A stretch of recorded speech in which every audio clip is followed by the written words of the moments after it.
Hello, everyone. I hope you are doing well. Let's hop over to uh, Sudoku Pad. Now we get to start with a another Filoku. Uh, so we started with one last time, but I am assured this is not the same one.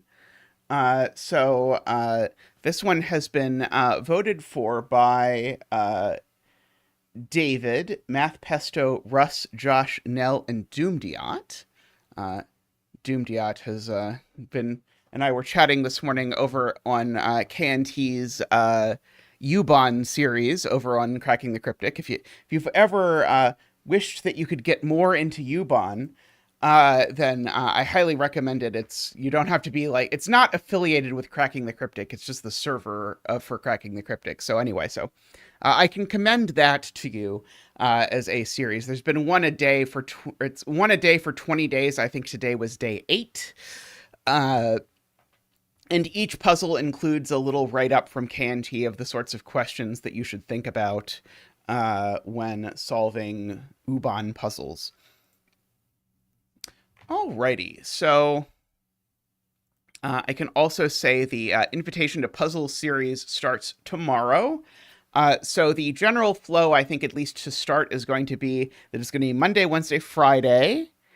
And Mondays are going to be Sudokus. Wednesdays and Fridays are going to be pencil puzzles. I've done a really wide variety of pencil puzzle genres so far that I've recorded, but we'll see. But that's going to be the flow I'm going to at least start with. So you can have a look at those. Some of them are gaps. Some of them people have set. By the way, if you are interested in setting puzzles for it, I strongly encourage you to do so. There's a open submission thread over on the Discord. We're looking for pretty easy puzzles for like intros. Like ideally, so here's the threshold for easy, just to be clear.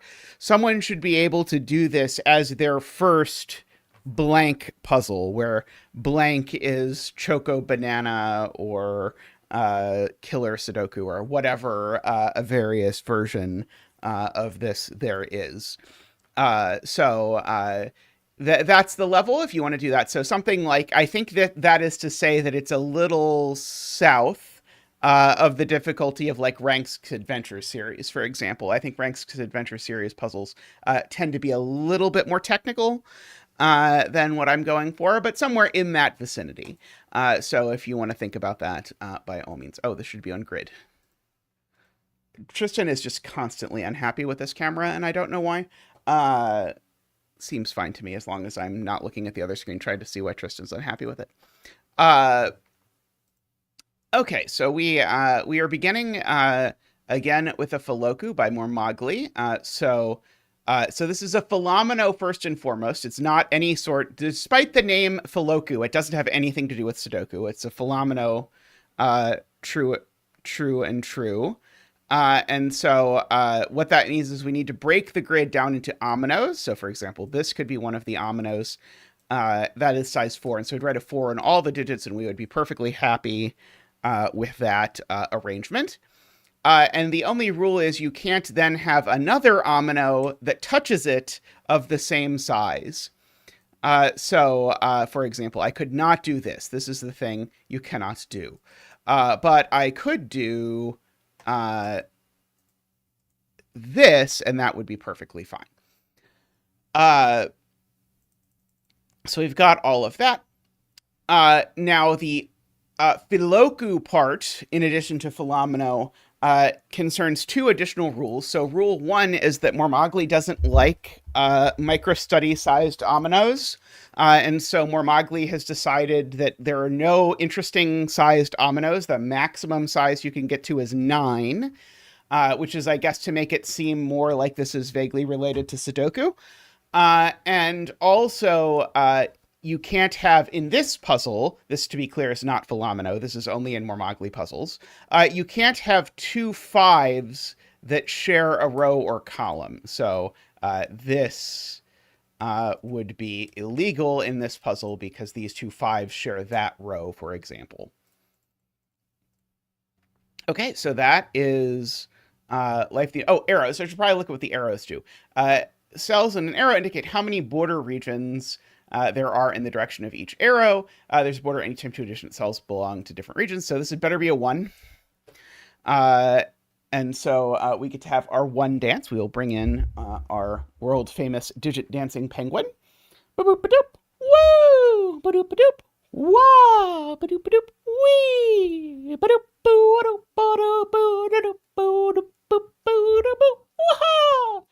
Thank you, Zach. Thank you. Now, for my money, for what it's worth, mormagli is just discriminating against the wrong ominoes. You can tell I've been doing Ubons lately because it's set to center mode.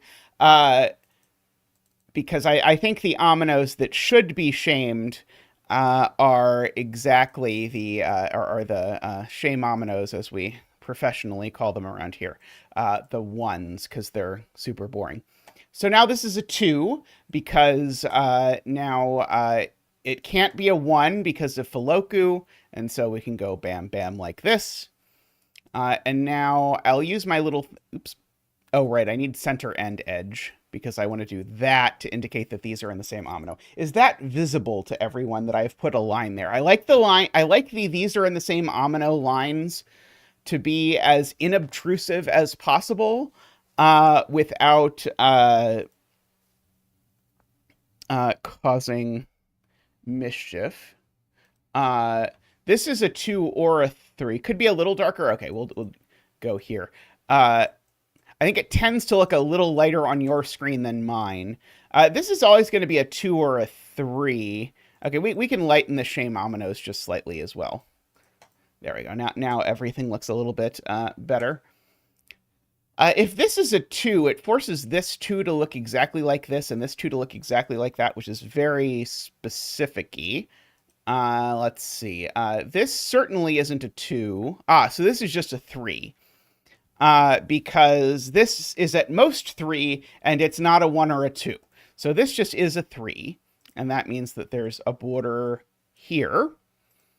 We'll make 3s red. Hey, Laura, how are you doing? Oh, row 2, column 7 is 2. Very good. So this number is 2 because it can't be 1, and it can't be larger than 2. And so this 2 certainly doesn't grow down for what it is worth. This thing, again, certainly grows some direction or another.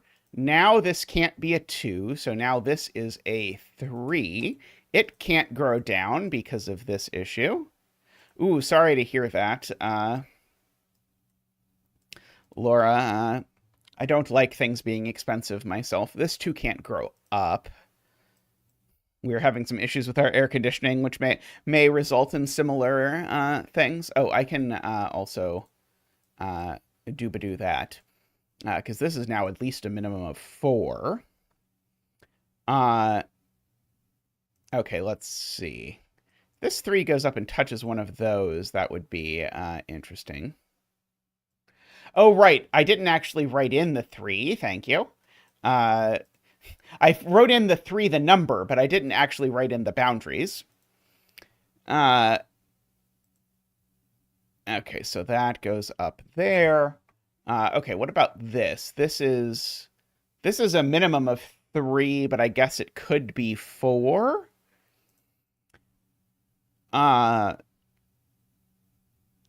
Let's see.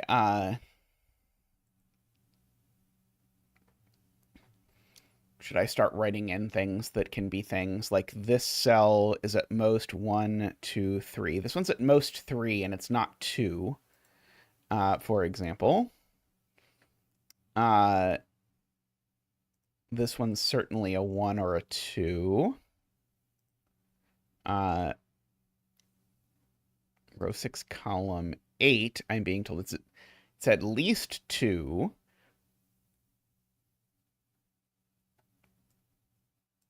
But it can't actually be 2, because if it was 2, I'd have to put all of these in said 2 omino, which is a problem. So this is at least 3, and Paul Fly claims at most 4. 1, 2, 3, 4. Yep. Yeah, if it's 2, there are other issues, we could say. Now, let's see. This one is 1, 2, 3, 4. So this one's a maximum of 4, and it's not a 2. So this one's a 3 or a 4 only. It can't actually be a 3, though, because if this is a 3, it breaks that 3. Because if this is a 3, now this 3 can only grow up. It can't take that cell.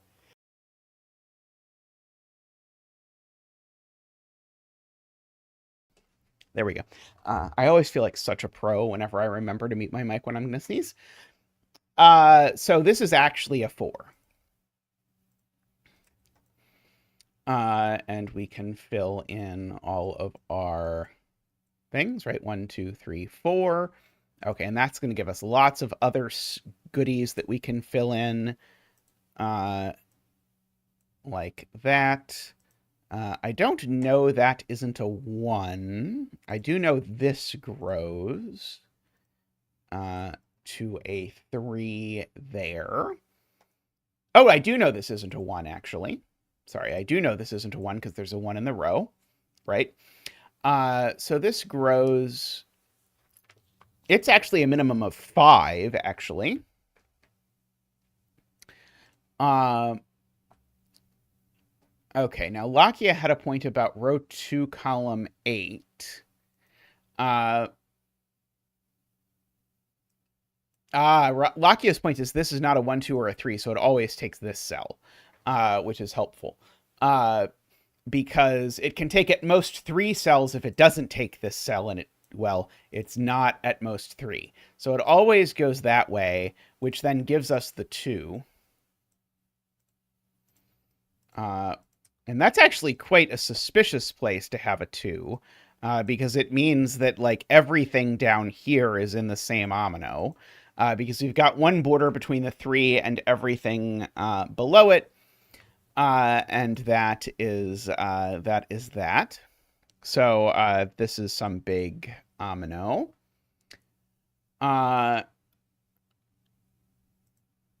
Okay. This 4 can still sort of meander up here if it likes. Now this can't be a 2. But I think it could maybe be a 3. Right. This thing, Paul Fly points out, that is an absolute minimum of 4, definitely is not the same omino as the 1, 3. 1, 2, 3. I don't think it can be the same as this one either, because this 4 either grows up or down, and it actually grows up or down a total of twice. Like, I can't get fewer than 3 of these things being in here. So I think this is actually a maximum of 3. I don't think it can actually be a 1 either. I think this is only a 2 or a 3. But anyway, the point is that's not in this omino either. So we've got that.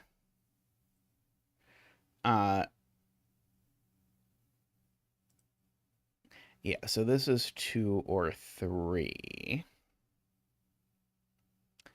Does that mean that the 3 can't grow here? If the 3 grows here, is this now too big? Because if the 3 grows here, we now have one border with the 4, one border with a 3, and then this would have to be a 2 going up, but it's okay. I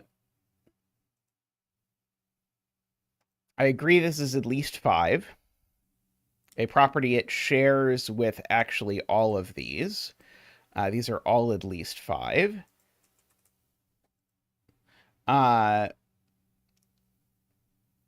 Let's see.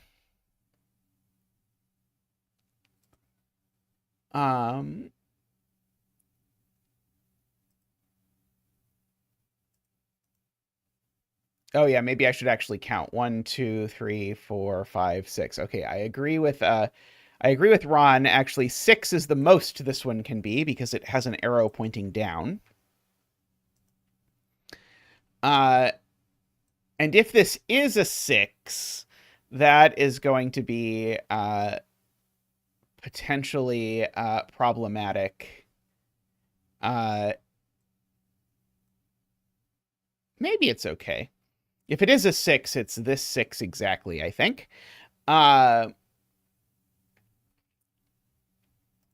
Yes, I agree with Paul Fly. This 3 needs to take one of these 2 cells, because if it doesn't, we already actually used this. If it doesn't, it can only get to 2 cells. And so if one of these 2 is a 3, that means this cell's not a 3.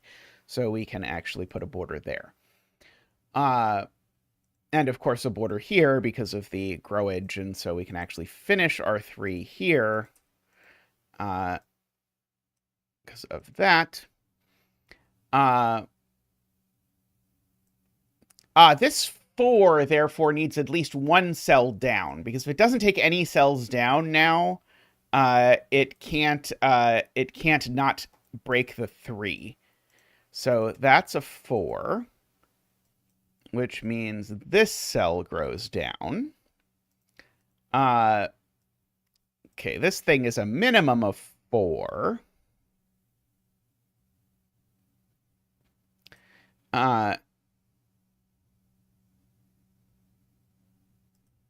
Okay.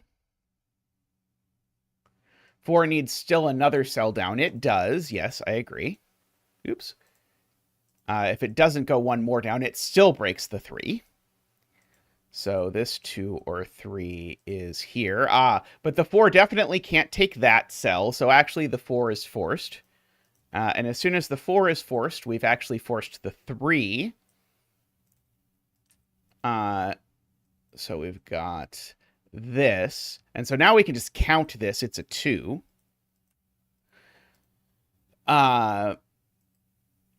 So we've got all of that going on. I don't think I immediately know what happens with this 2. I don't think I know for sure this isn't a 1. Right, this cell is a minimum of 5, I agree. So it comes here. And so now, because of that, that's really cute. Now this can't be a 5, because if this was a 5, it would make this a 5. And so now this is a 6. And so we have our hexamino. And so all of these are 6s. I'm going to dig into the flesh palette. Okay, so now we know we actually do get like a bajillion borders. 3, 4, 5, 6, much like that. Okay. Yeah, so unfortunately, lots of these could still be 1. This 6, unfortunately, I think still has a little bit of wiggle room. Because we have 1, 2, 3, 4, 5, 6. Actually, no, it doesn't have any wiggle room. It's still forced. Okay, if I counted that right. 1, 2, 3, 4, 5, 6. No, it is completely forced. Okay.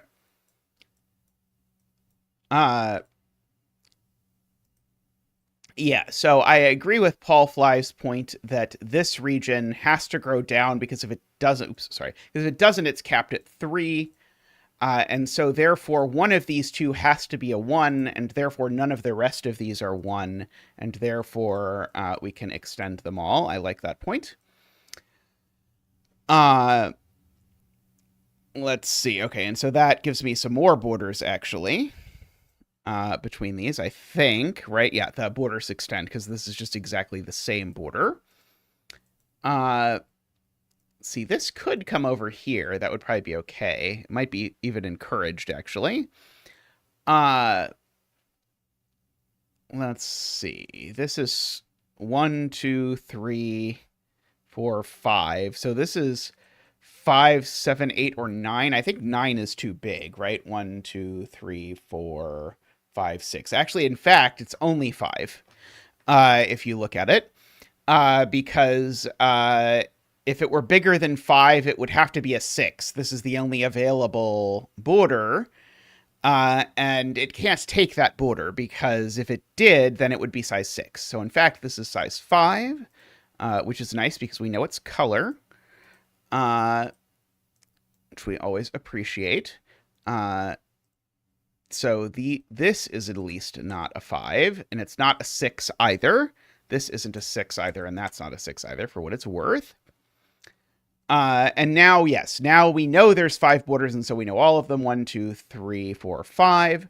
And so this does connect up. It is a 7, 8, or 9. Like this.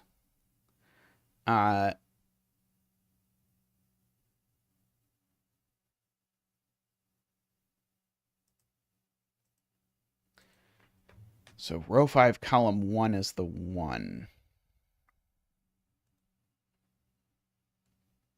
Why? Oh, right. Because this one, right. The big region can't take this cell, right? So, so this is just forced to do that. Yes, I agree. Because it can't do that. Okay, and so this is not a 1. This is a 1, and we can, we can extend this 7, 8, 9 through there. Okay, and this can't grow through here because the other not 1. This can't grow through here because if it does, it becomes a 10. And 10 is too big.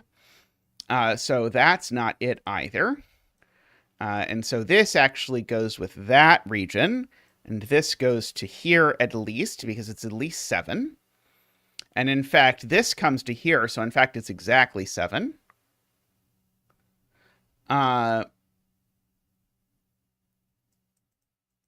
What? Oh, it could be 7 and take the top one. Oh, right. You're right. Darn it. I was so excited by how that was flowing too.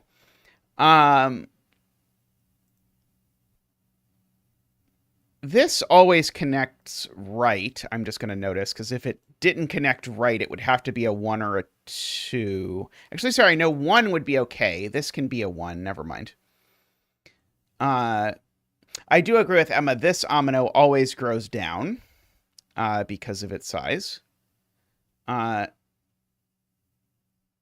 Oh, row 2, column 8. Right. Row 2, column 8, Ron points out, is a 5 because the biggest it can possibly be is 5. And that's also the least it can be because it sees 1, 2, 3, and 4. So we can go ahead and fill that in. Like that. So this isn't a 5 anymore. Oh, and this we know isn't a 5 anymore. I just never actually marked it. So this is a 7, 8, 9 triple, although this thing here could well be part of that 7, 8, 9 triple because we know this thing is not 1, 2, 3, 4, 5, or 6. So this is also a 7, 8, 9. And so it must be the same as one of these 7, 8, 9s, and it can only plausibly be that one. Let's see. I do think we know this is always 7 because it's going to take one of those two. So I do agree these are always 7s. I agree with Ron.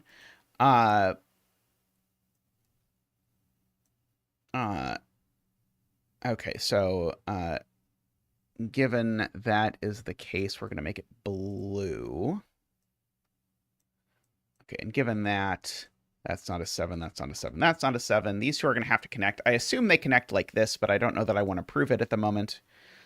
This 8, 9 has to grow down. Row 3, column 4 can't be 5 because it sees a 5 in the column.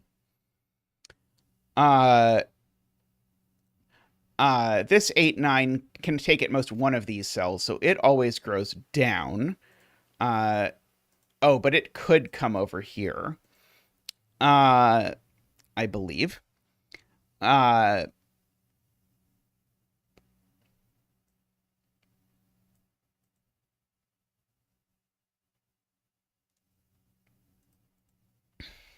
Okay, so this 2 is finished.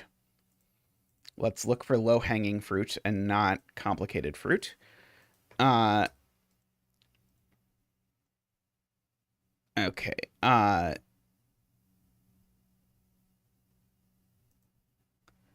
this is a 3. Ah, yes, yes, yes. That is a good piece of fruit to look at. This is a 3. So it's 1, 2, 3. It's actually maximized. So let's fill in all the resulting accoutrement. So these are 5s. This 8, 9 now has to come through here. It has no choice, right? Oops. And it's going to have to take one of these 2. 1, 2, 3, 4, 5, 6, 7, 8. Yeah, it has to take one of these 2, unless one of these 2 is a 1, which could be that one, right? That one could be a 1. So it's still 8 or 9. I don't know which one. Yeah, this could be a monomino. I think that's fine.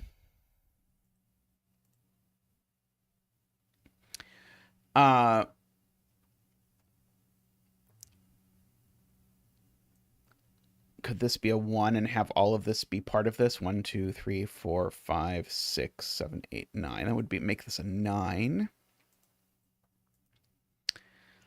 I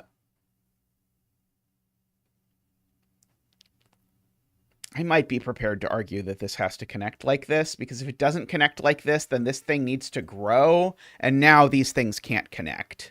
So that's not actually so bad.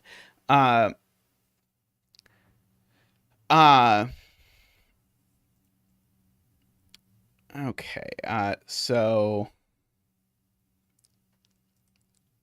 let's see. That's currently at 6. So if it takes those 2, it would be an 8.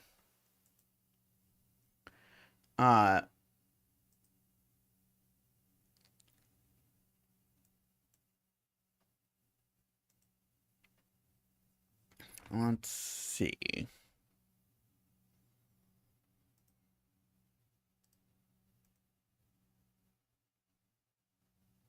This always has a border below it, because it's either a 3, in which case it's saying border everything, or it's a 1, in which case there's a border below it. So that's always a border. Oh, this can't be a 2 anymore because it sees a 2. I didn't ever fill in the border now. Okay, so that's a 1, so that means these 2 are united in their fight against the patriarchy or whatever. I don't know where I was going with this. I don't think this can be a 3 anymore. Oh, maybe it can if it does that. That might be okay.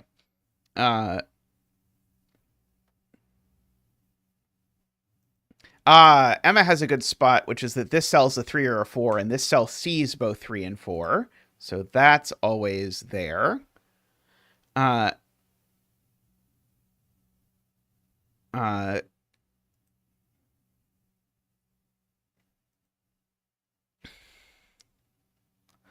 let's see. So this 8, 9 is currently at 6 cells. So it needs at least 2 more of these 4 cells, possibly 3 more.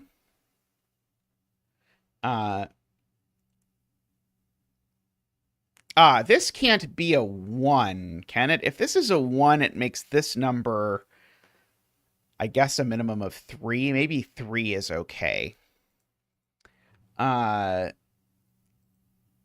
So maybe, just maybe, it is all okay.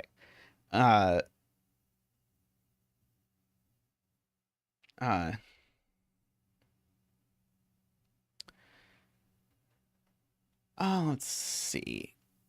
If this cell isn't a 1, it's big. I don't think that's very helpful.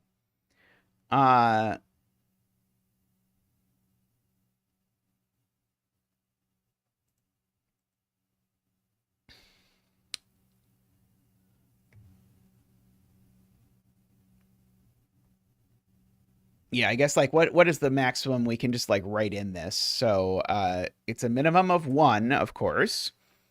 And the maximum would be 1, 2, and I can't do like I have to be slightly careful here, so I can't actually do 1, 2, 3, 4, 5. But we'll at least go up to that, and we'll rule out 2 and 5 from above. Uh, I think 4 might even not work. Because if it's a 4, I think I'm going to definitely put repeated digits in here, right? Uh, so, like I could, uh, yeah, one of these cells is at least as big as 3, uh, and that means that it's going to have to grow out. And so it's either going to join that or whatever. Anyway, the point is I can't get to 4, I don't think.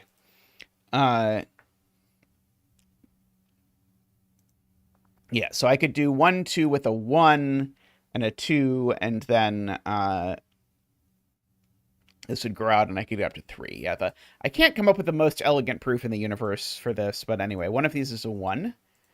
Oh, this also always has a bound above it, because it is a 1 or a 3, and so if it's a 1, it's got a thing above it, and if it's a 3, it can't grow up.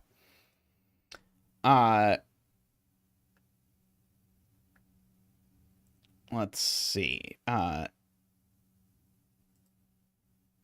And likewise, this always has a bound above and below it, right? Oh, wait, sorry. No, that's not true. Sorry. This always has a bound to its left, at least. Because this thing's not a 1 or a 3.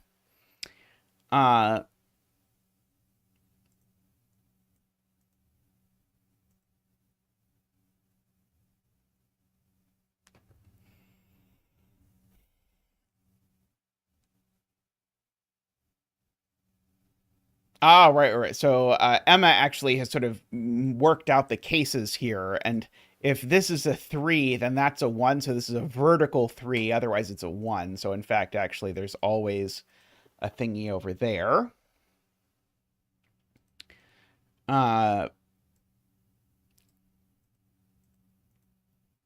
Let's see.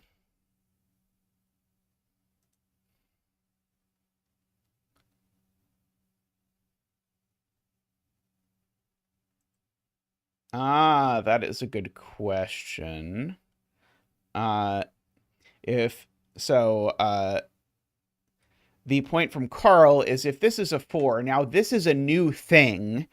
Well, the new thing's not a 1, so the new thing is at least a 2, but the 2 can't grow to this cell, and so it's always going to grow to that cell, but now my 8-9 region is capped at 7 cells. So in fact, this is a 3, which means that my 8-9 region does grow to take that cell.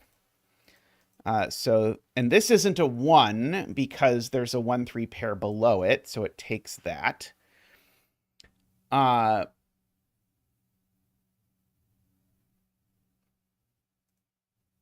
So now this is 1, 2, 3, 4, 5, 6, 7, 8. Okay, so this is either taking this cell or not taking this cell. If it doesn't take this cell, though, this cell has problems. Because this cell can't be, as Paul, I see Paul Fly also sees this.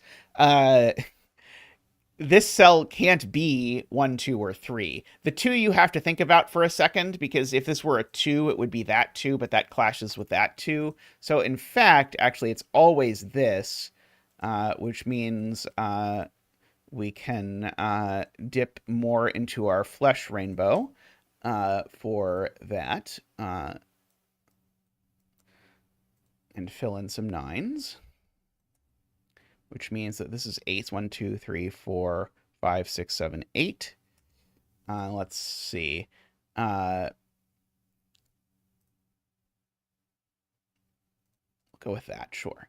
Mint.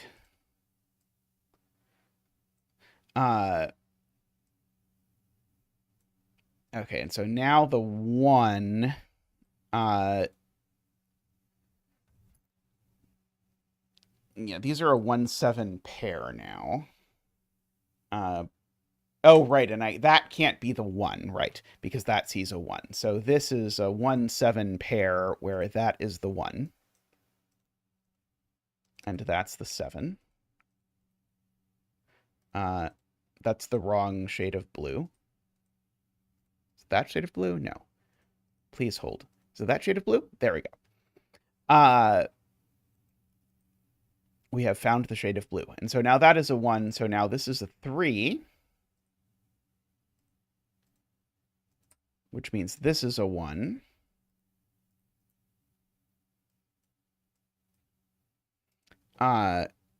Over there, which now means this grows all the way over here. How big is that? That's currently 1, 2, 3, 4, 5, 6, 7, 8, 9. Okay, so that is done. So we can clean that up. Write in a 9. We can draw this in, and so that's going to tell me that this isn't a 3, so this is the other 3. This isn't a 2 either, so this is going to grow. This isn't a 1 or a 2, so it's going to join one of these at least. And if it joins this one, it becomes a 5 and still has to join this one because it can't be a 5, so it always joins this one. But now this is a 3, and so it needs to join something. It can only join that, and so we end up getting our second 7 being that shade of blue, I think. Da-da-da-da! I really liked that one, actually. That one was really nice.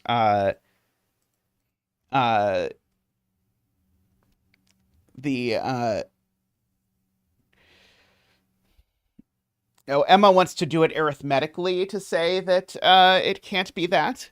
That it can't be anything but 7. I just did it geometrically by sort of piecing together the things. Alrighty, well, I'm going to take a quick break, and I'll be back with another puzzle in just a minute, so see you all in just a bit.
Welcome back, everyone.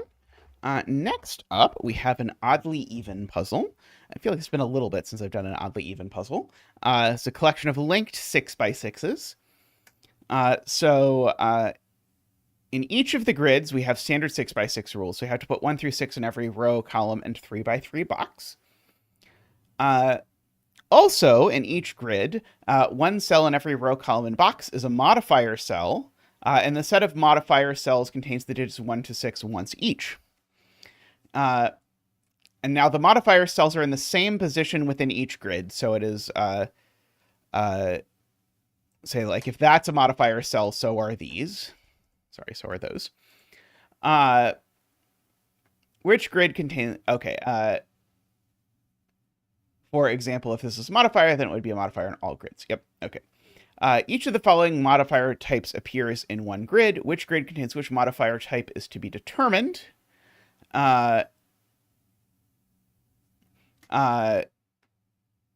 So we've got halvers, doublers, triplers. Oh, I don't think Tristan is watching. I can throw a link in there and pin it. Doublers, triplers, yeah, so negators, halvers, doubles, triplers. Does it say that each position that's a modifier is one of each in each grid? Maybe I need to read the LMD page for that. Let's see.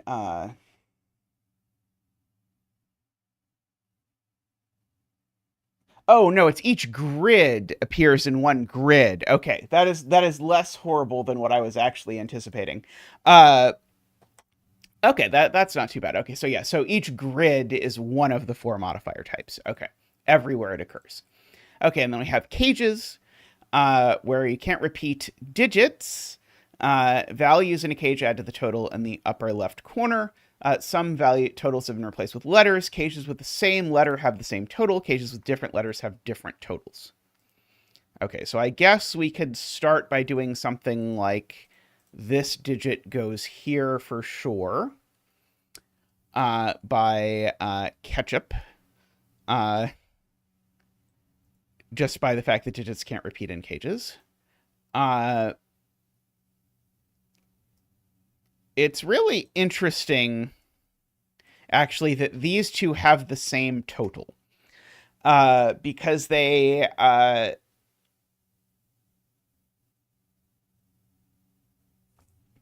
it's tricky to accomplish that, but you could do it with a negator and a halver.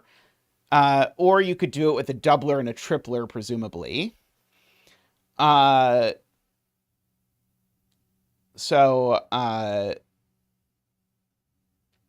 we've got that. So there's, but basically 2 of the things make the cell bigger. 2 of the things make the cell smaller. These 2 have to either make both bigger or make both smaller. But I don't think we know which, yet, but that's okay. Oh, I know that this digit is that digit as well. Yeah, I'm gonna just do my coloring per grid, I think, because there's not really any reason to do otherwise that I can think of. Let's see.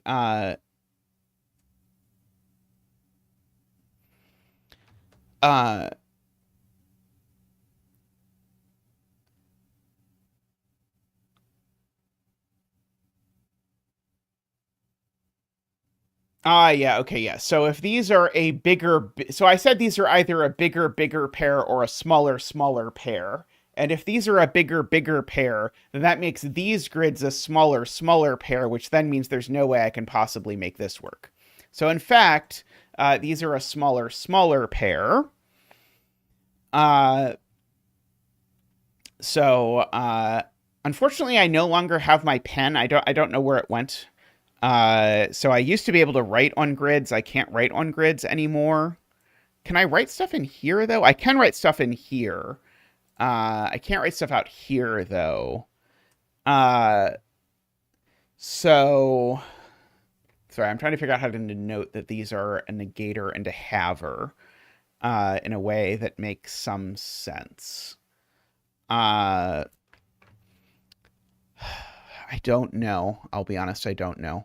We'll just have to maybe try and remember that these are negator, haver, and these are doubler, tripler. I guess I can put like an N up here, an NH in the top corner for these, and put a DT here. I have to remember to ask Tristan to set that up because he set it up in the first place, and I don't know what happened. Anyway, so the point that people in chat are making is since this modifiers here only make things smaller, these are just a 5-6 pair. And I agree with that.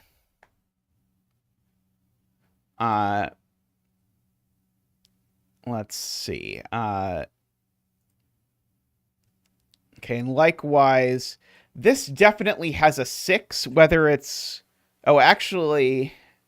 Yeah, I don't think this can be anything but 4-6, can it? So these aren't, by the way, these are not modified. And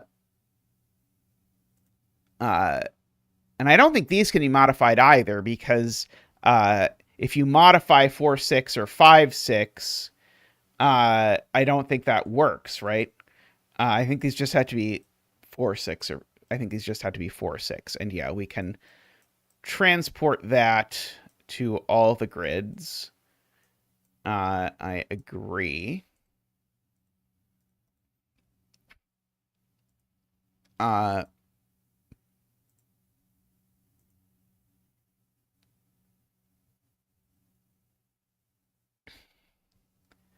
I know that one of these two cells is a 6 for whatever that is worth. Not very much as of yet, but presumably will someday be worth something. Let's see. I'm still getting a feel for where everything is. Okay, so these are from the doubler tripler. These doubler tripler 11s still definitely don't have a 6 in them. And so they either are exactly 1, 2, 3, 4 with a doubled 1 or something like that. But they definitely don't have a 6. So we actually can sort of corner mark 6s in both of these grids. At least a little bit. And we know that I can't, like, I only have 1 4 or 5, right? I can't have 2 4s and 5s. So these are actually definitely from 4, 5, 6.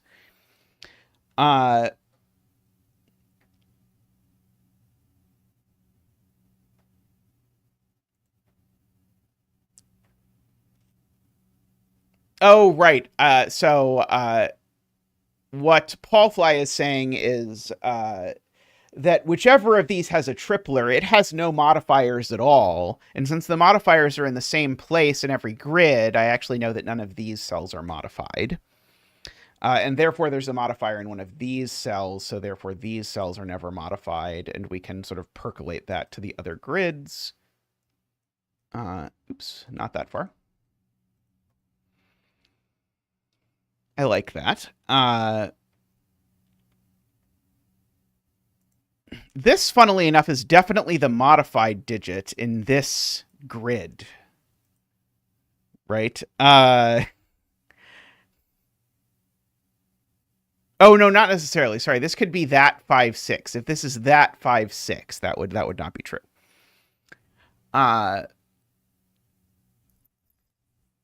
Okay, the 10 with the haver or negator is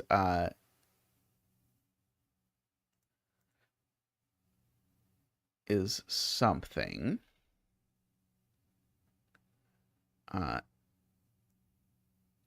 Okay, so F is pretty big. Do I have any Fs in my grids with smaller things? I don't. I just have 2 Fs, an F there and an F here.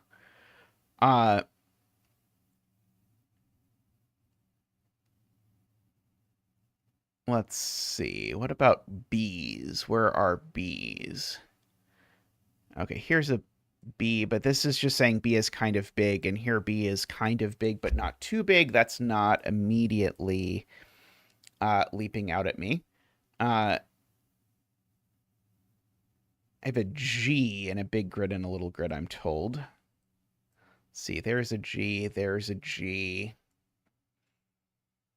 Unfortunately, it's not there in a way that is sort of the ideal way, which would be that it was big in the big grid and little in the little grid, so that I could force stuff. Let's see.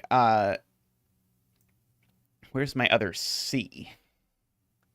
I haven't found my other C yet. It must be in grid 1 somewhere. Is there only one C? Maybe there's only one C. I think there's only one C. So I think this is literally only here to give me that these two are the same digit. And so that digit goes over here somewhere. I guess I could mark that it's definitely 4, 5, 6 here.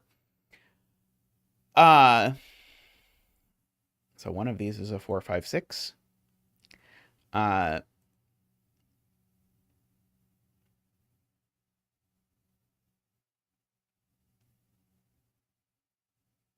This is going to like ultimately just say like the two modifiers are here and here. It's got to be what this is for, right? I think that's what this is going to have to be for. More than anything.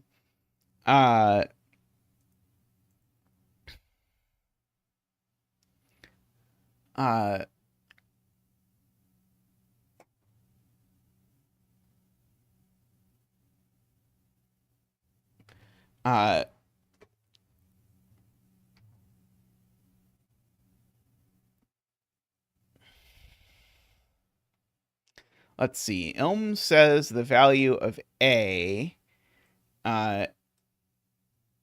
is 21 minus an even in the negator grid, because you take 21 and you subtract the negated digit twice. So it's sort of at maximum 19. If you think about it.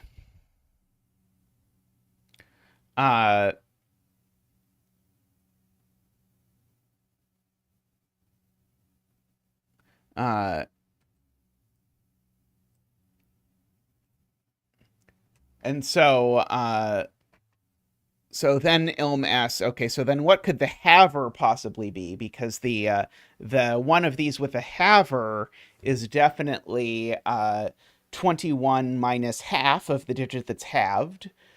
And so we need to be, because we said the maximum is 19, we need to be having a number that's at least 4.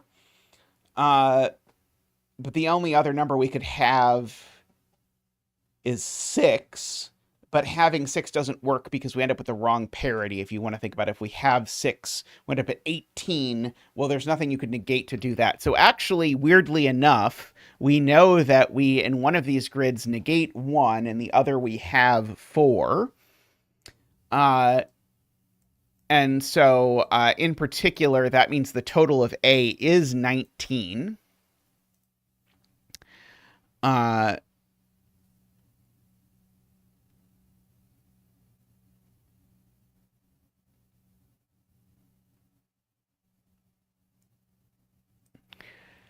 Let's see. That means that this cage has a tripler in it and only sums to 19. I feel like that probably tells me something about this digit. Yeah, so like in the doubler row, if you sum the whole thing, then you can think about it as this whole thing sums to 21 plus the doubler digit.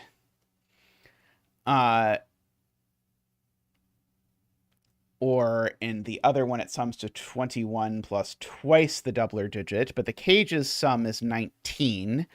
So you can sort of subtract that off. And so this digit here is 21 plus either the doubler digit or double the tripler digit, minus 19. So that's 2 plus a digit. So 3, 4, 5, 6.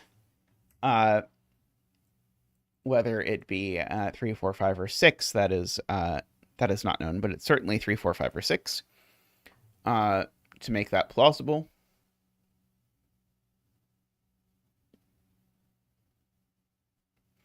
And we can say a little bit about what digit could be negated or halved, but I don't think it's useful at the moment to do that.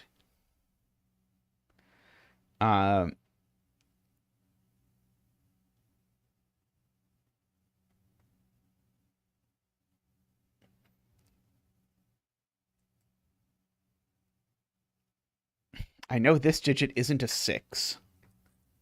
I'm going to fill it in just in case, because this digit definitely sees the 6 in box 3. Hey, Navaria, how are you doing? We do have a decent number of grids. Not an absurd amount of grids, but a decently large amount of grids.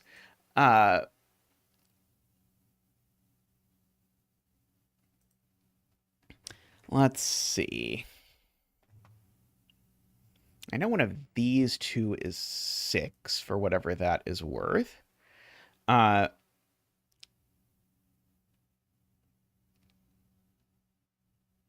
5, column 8, and row 6, column 8 are in grid 2's box 3 in the C cage. What? Oh yeah, these are the 4, 5, 6. Right. These are from 4, 5, 6. I see. Yes, because if I ask where these two digits go in column 1, I think Emma thought about this the reverse of the way I did. If I ask where these two go in column 1, they can only go here. So these are 4, 5, 6, and one of them is 6. So that means H is at least moderately large. It's at least 7.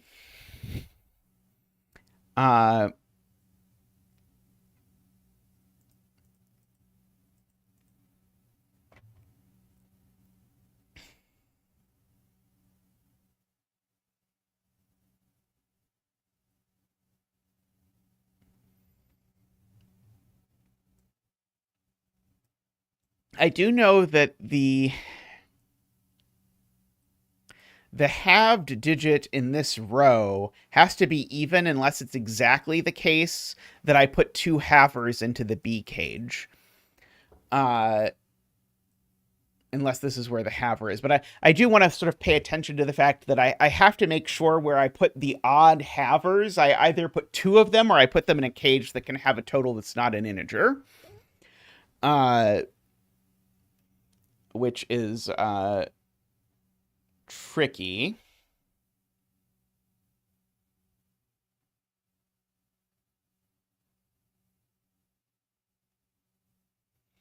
The C cage contains a 2 because something.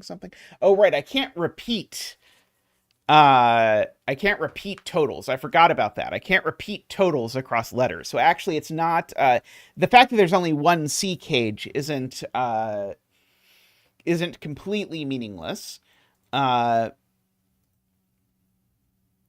because of that.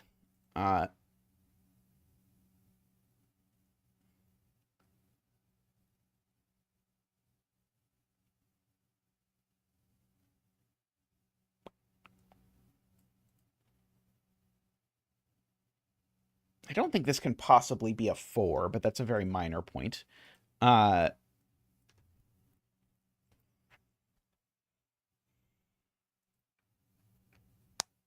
Let's see. Got a 1, 2, 3, 5 in here.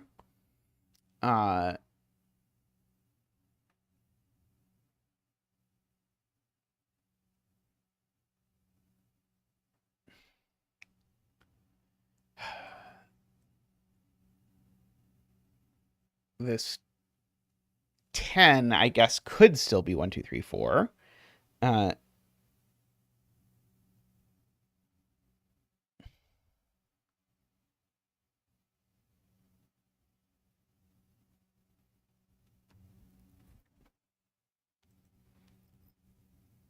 Yeah, that's basically what I was articulating, or what I was not really articulating, was that the only way to get an 11 is either with no tripler. So there can be no tripler, but I could do a double 1 with a 4. So this can't be a 4 because the 1 would be the one that would be modified. If this is a 5, assuredly it's unmodified.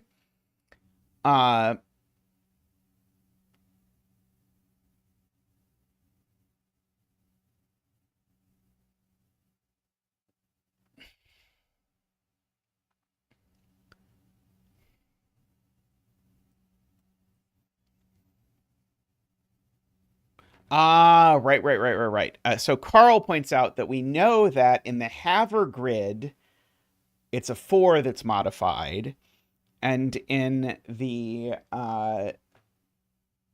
negator grid, it's the 1 that's modified, and so therefore neither of these two cells can be modified, because if one of these is modified, these would be 1, 2, 3, 4, and that doesn't work. That's really smart.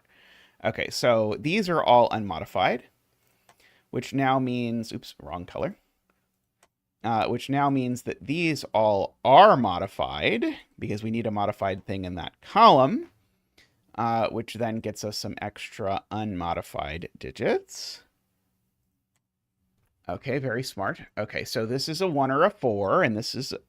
Oh, sorry. This is a 1 or a 4, for what it's worth.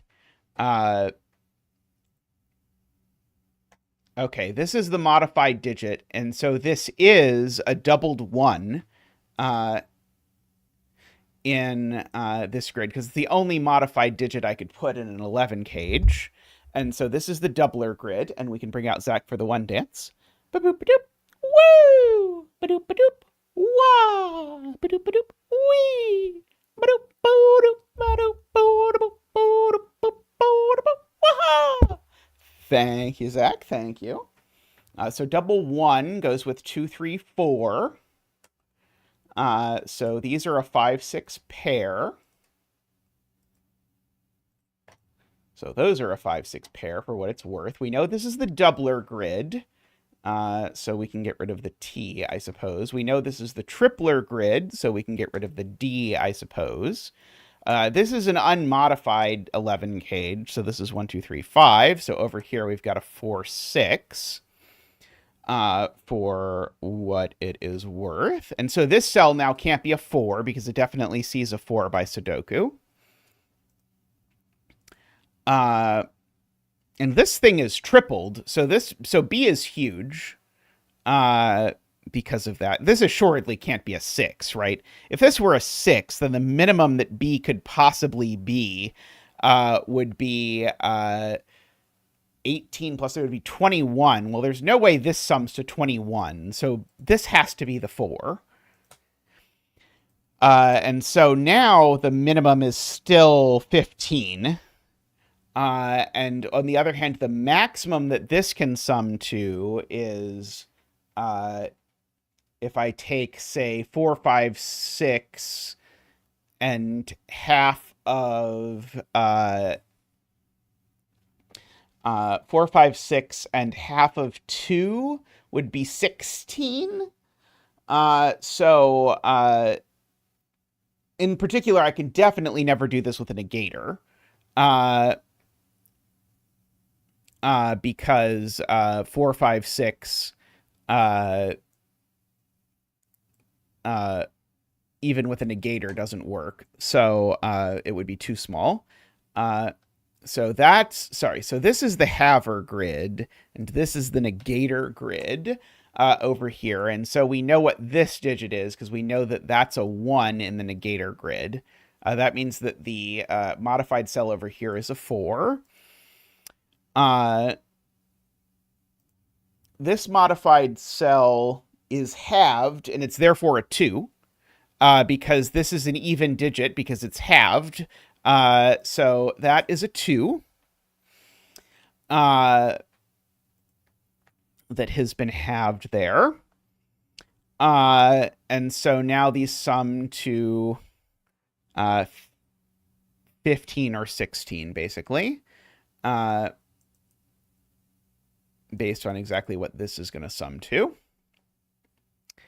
I can't also possibly have this digit, right? If I have this digit, then my total is way, way, way too small. Because then I would be at like a maximum of 6 plus 5 is 11 plus 3. That's too small. So yeah, this can't be, this can't be a thing in any of the digits, or sorry, in any of the grids.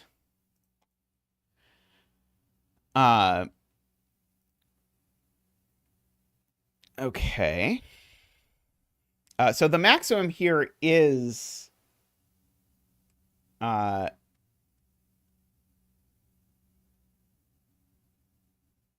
if this is 4, 5, 6 minus the maximum is, wait, isn't the maximum 14? Did I do this wrong?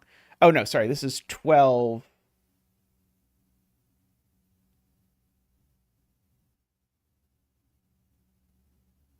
Wait, I feel like I screwed this up somehow, because now isn't the maximum here 14 and the minimum here is 15? This 4, 5, 6 is only oh, sorry, because this is plus, right? Or sorry. I don't know why I'm subtracting a half times it. Right.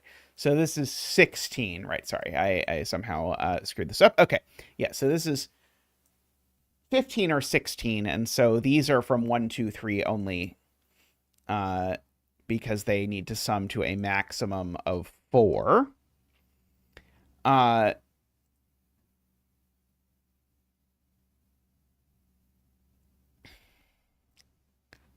Okay, and so these in particular need a 1, because otherwise they don't sum to a maximum of 4. I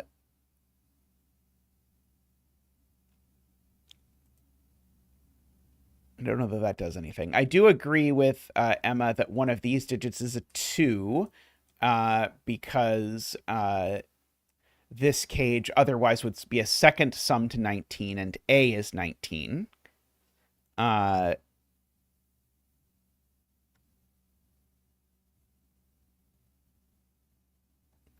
We certainly know this is a 3 or a 5 for what it's worth, because it's not a 4 or a 6. We know these are from 3, 4, 5, 6. Oh, sorry, but this one's not a 4 or a 6. For what it is worth.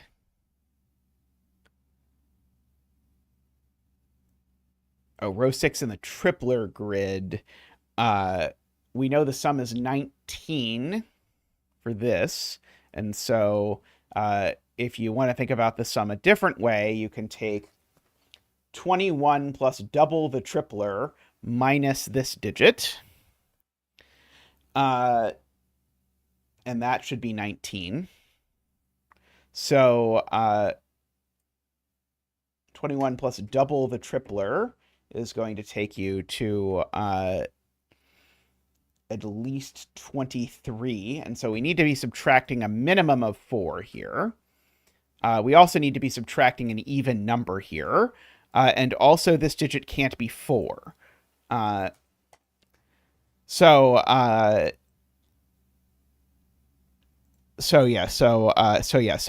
think the cleanest way to get to Carl's point is to say the parity of this cell is even. 2 is too small, and 4 is already there and ruled out by Sudoku. And so now 19 is equal to 21 plus double the tripler minus 6. So now the tripler has to be 4. The tripler has to be 2. Because of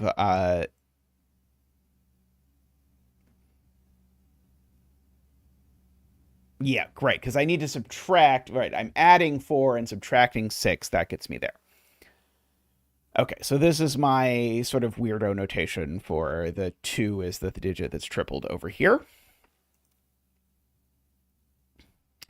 You do know that one of these two is 6 for what it's worth. I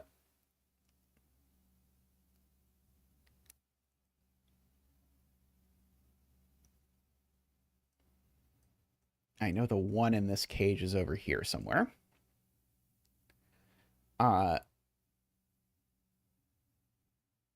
Let's see. Do I know anything about H? I guess I don't really know much about H.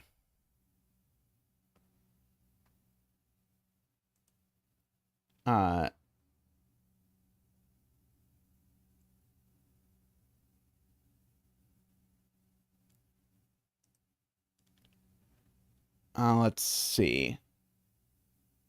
Being told this is a min of 3 and a max of 4? So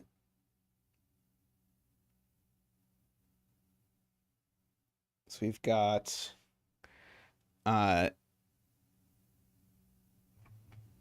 basically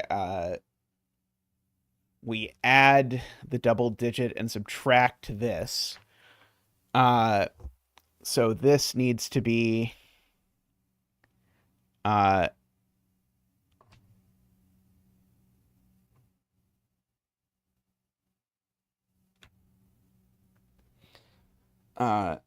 so it's 21 plus the doubler minus this. So this is 2 more than the doubler. Is that what this means? It's 2 more than the doubler or 2 less than the doubler? This would be much nicer if I was writing it down on a sheet of paper, but I feel like that doesn't make a good viewing experience, but I'm not good at doing this in my head.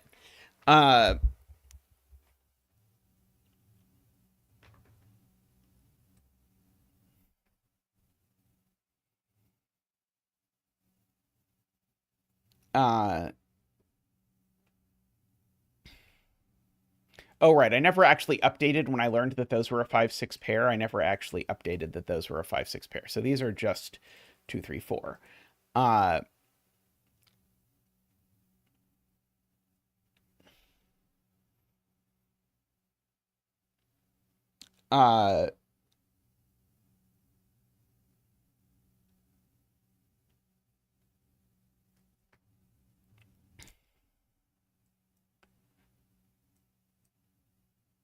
Okay, so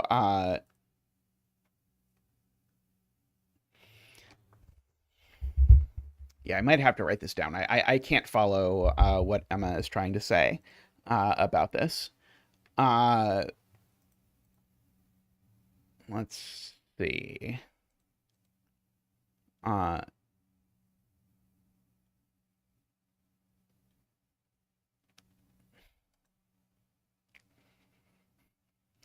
This is 1, 2, 3, or 4, I suppose, weirdly enough.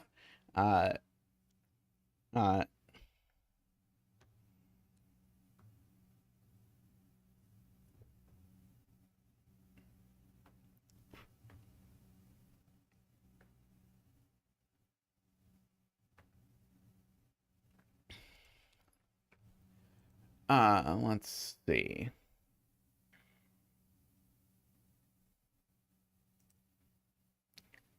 Okay, this definitely can't be 2. I agree with Carl. If this is a 2, then this would sum to 19. That doesn't work.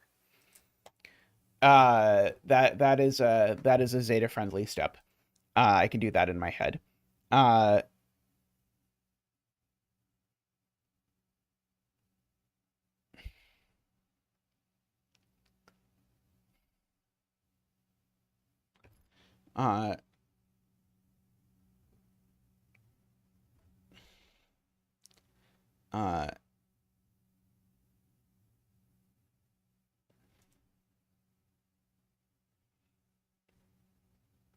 I believe Ilm's math, I think that the doubler in this row is 2. Which would mean that's the doubler. I think that works. Because we've got to put the doubler in the cage somewhere.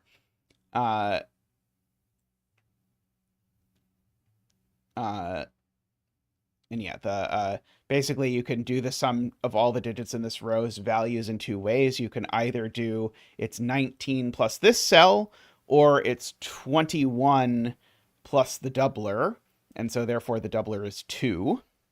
And so the 2 can only therefore go there. And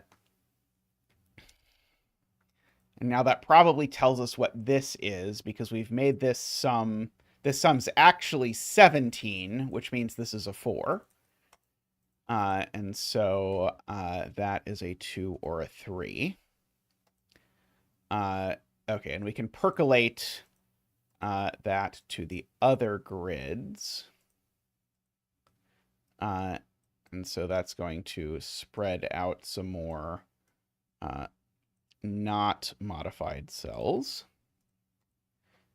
And so now this is going to be a modified cell in all the grids, because that row needs a modified cell. And so these are going to be unmodified. Those will be unmodified. These will be unmodified. Oh, I didn't do those will be unmodified, and these will be unmodified. There we go.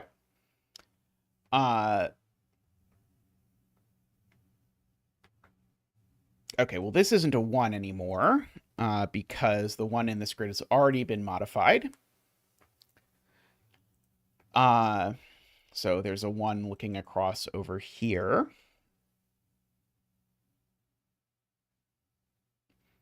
I now know that this is a 4, because in the Haver grid, we said the modified digit over here was a 4, which now means this is a 5, because this 4, 5, 6 triple gets mapped over here. And so this is a 5. And these two are a 4, 6 pair. Oh, and this one can't be the 4, because the 4 can't go in there. So that's a 6, actually, and that's a 4. And 3 is not enough. If I make this a 3, then that sums to 12 plus 1 is not enough. So in fact, this is a 6. And so the sum is 16. And if the sum is for B is 16, then that's 12 plus 1, 3 to get there.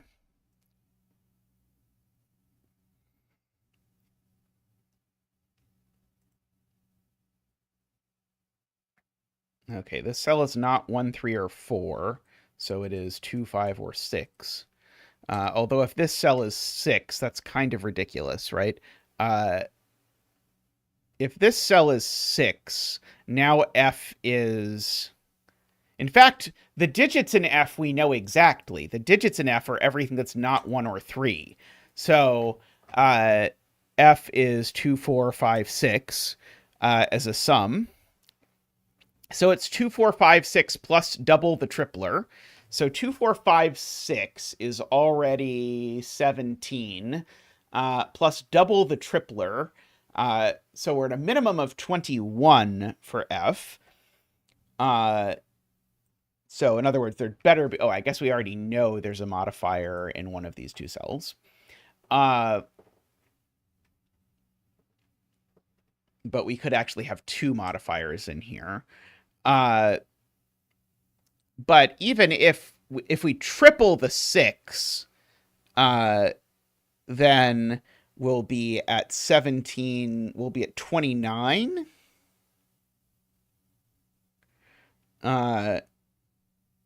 29 feels awfully hard to get, but I guess you could double a 5 and a 6, and then add like a 3 and a 4, and that would technically get you there. So maybe that is not a super productive area of focus. There's only one E, is that? Oh, no, there's an E here as well. Got it, okay. Let's see. I know one of those two. I know one of those two. Oh, this can't be a 2, though, because we already have doubled, or we've already tripled the 2 in this row. So actually, we know we're tripling something ridiculous. Because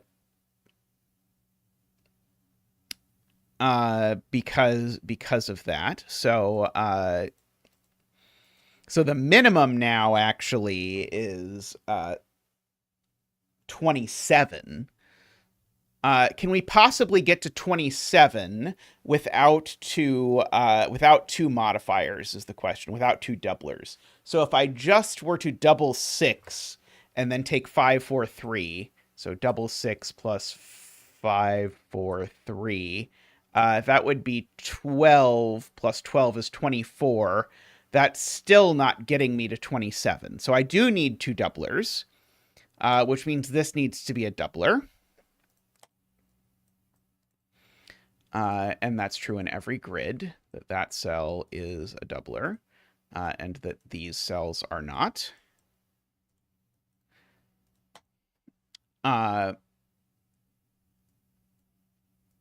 These are 1, 5, 6, and that one's not a 1, we know. So, surprise, surprise. If this is a 5, 6, maybe that doesn't work. See you shortly, David. I think we're not endlessly far from the end of this. Hey, Mekti, how are you doing?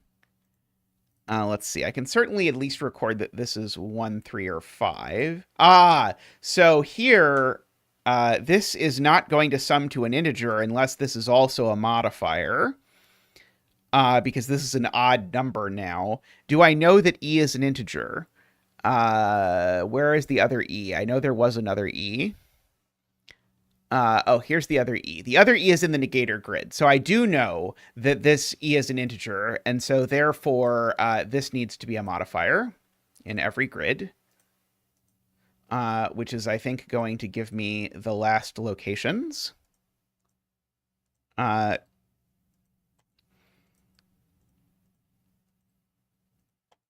I really just needed to make sure that E actually was really a sum of some other digit, because if it was just a half digit, then it wouldn't really have mattered. Okay, we already marked that it was a 2 that was tripled in this row, so we can get rid of those. We know that's not the 2 now.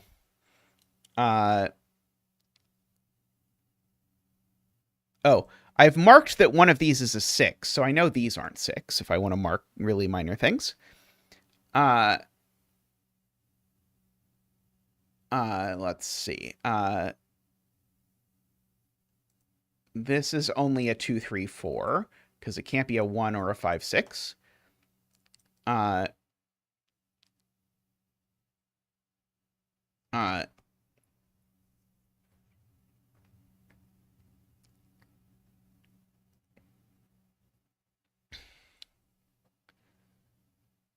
Okay, I know there's a 1 and a 3 up here.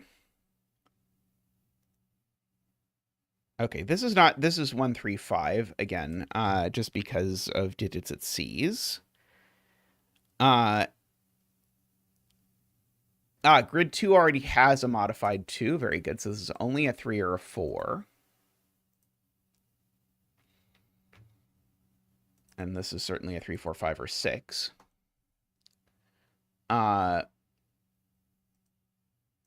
It's possible that 1 is too small here.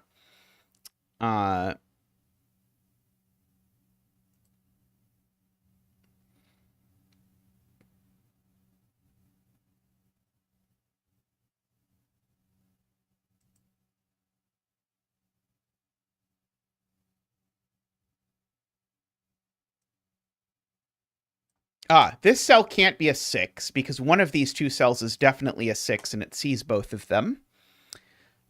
So this is a 1, 3, 5. I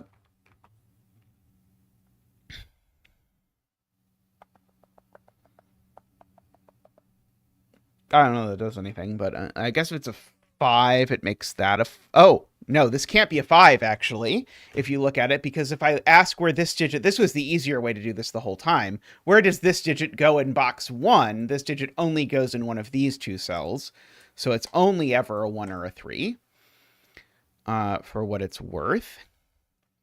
Okay, I know this is the other 1, 3, 5. This cell I know sees a 135 triple, so it's a 246. Oh, this is the 135. That 135 goes there. These are a 2-6 pair, I know.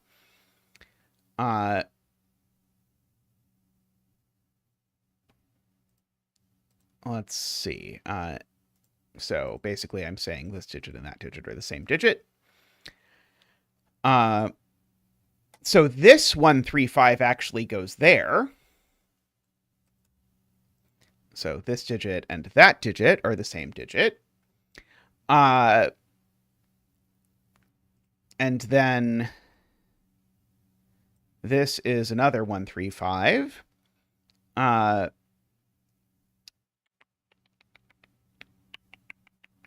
Okay, so this total for E is 135 is 9, plus, I guess, half of whatever the... Never mind, I don't feel like doing this math. Row 6, column 3 of grid 4 is naked, I am being told.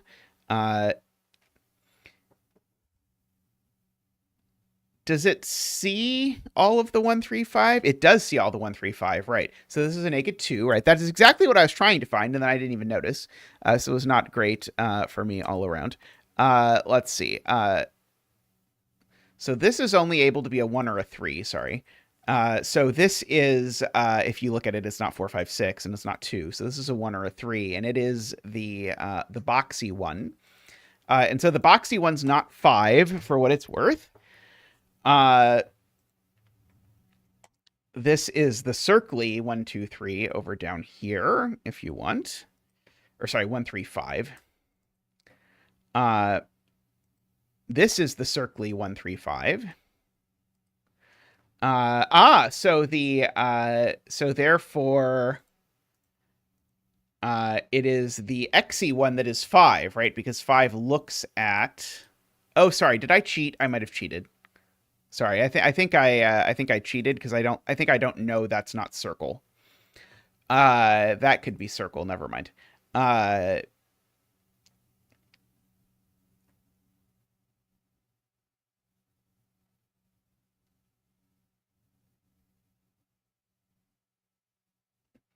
do know one of these two is 5, though. And one of these two is 5. So by Zackwing, I know none of these cells are 5, for whatever that is worth. I guess I also know this cell isn't 5.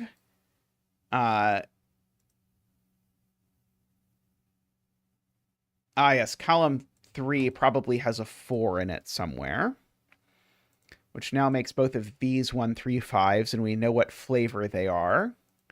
This is the xy 135. This is the boxy 135. And the boxy 135, I think we rigorously proved isn't 5.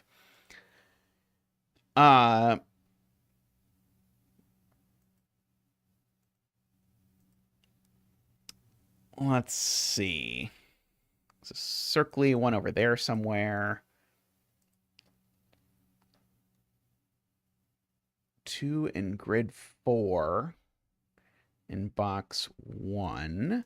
Yes, this is a 2. I agree with that.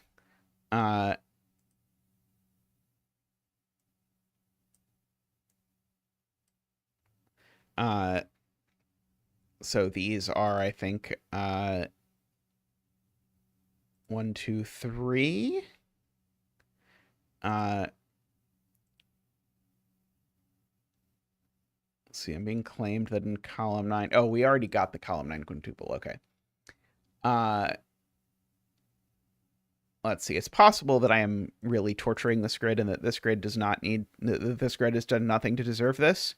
And that I should, in fact, actually be looking at a different grid. This digit's a 4. It sees 1, 3, and 5, actually. I know I said I was going to stop torturing this grid, and then I proceeded to just torture it more. But what can you do? That's a 4.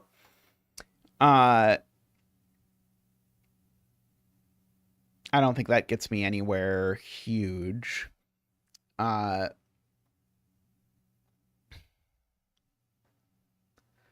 see. D has...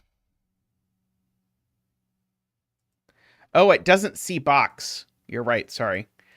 I was like, there it sees 1, 2, 3, 1, 3, 5s, and these two aren't the same, and these two aren't the same, so it sees all of them. Yeah, it does not see the boxy 1, 3, 5. You're completely right. Tragic.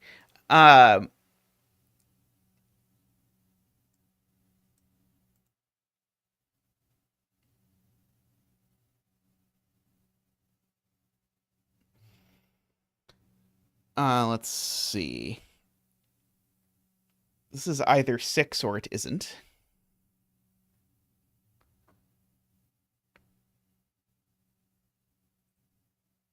I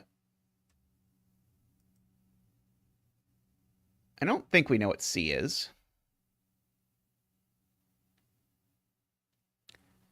I'm not sure what we're saying is not 5.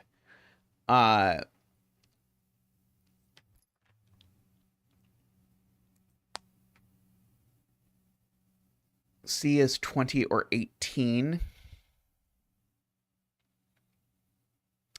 Because it's missing 1 or 3.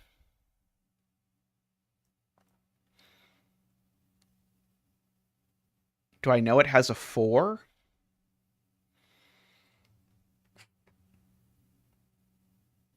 I'm not sure I know it has a 4, do I? Oh, no? I don't think I do. Let's see.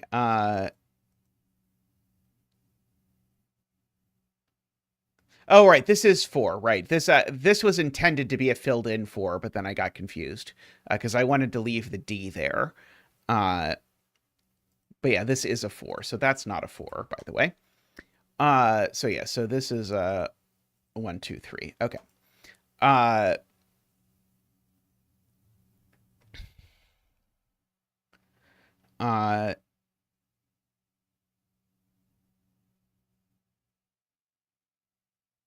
Doubler in grid 3, row 2.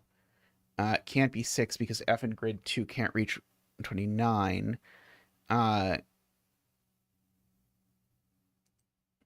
Okay, so let's see. So Carl wants to maximize this. So the maximum would be make this a 5 and this a 6, but then this is a 1 is the problem. So, yes, we have to do this somewhat artfully. So double 5, double 6, plus 3, plus 4 is what you have to do to get to 29, and you can't do that because this can, if this is double 5 and double 6, then this is a 1. So, okay, yeah, so I agree you can't get to 29. So therefore this is a 5. So that's a 4, and that's a 2, and that's a 6, and that's a 6. So now this is only... What is it? Now this is... Triple 5 is 15... 25,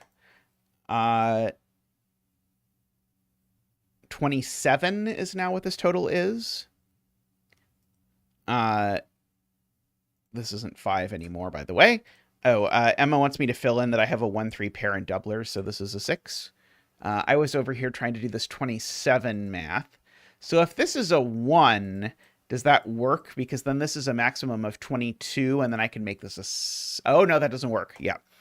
This can't be a 1, because if this is a 1, the maximum I can make these is 22, 23, but now the maximum I can make this is a 4. Oh, wait, that is fine. That is 27. Never mind. This can be a 1.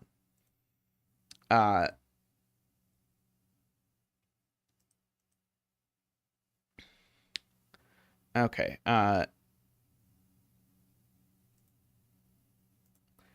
We do have a 1-3 pair looking at this cell. So this cell is not 1, 2, 3, or 6. So this cell's only 4 or 5 for what that is worth. Probably not a ton, if I'm honest.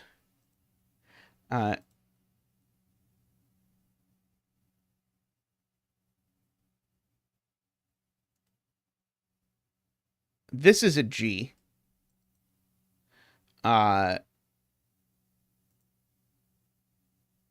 D. I don't think I know anything about D yet. I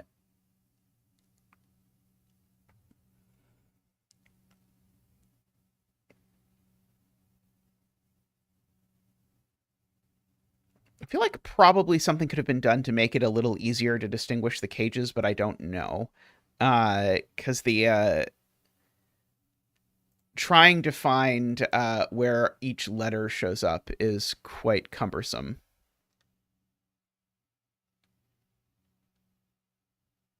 I guess I know one of these two's a 2. I guess that's not super exciting, is it? I can write in that these are 2, 3, 4, I suppose.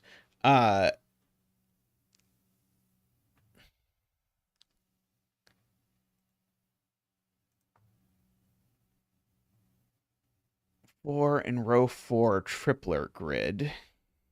Yes, that is a 4. I agree. Which makes that a 5. Good. Makes that a 1, 2, 3, 5 of some sort. Means there's a 4 down in one of these, I suppose. There's a 5. Oh, in fact, the 5 is here. Actually, if you just sort of continue the 5 doku, this is... Oh, there's a 1, 3 pair in this column, and that's a 5, so that's a 2, actually. And this is a naked single 4, which makes this a 2. Okay, the 5 in this column is now placed here, just by Sudoku. These are a 2, 4 pair. This is the other 1, 3, for what it's worth. So these are a 1, 3 pair. And so now that is a 2.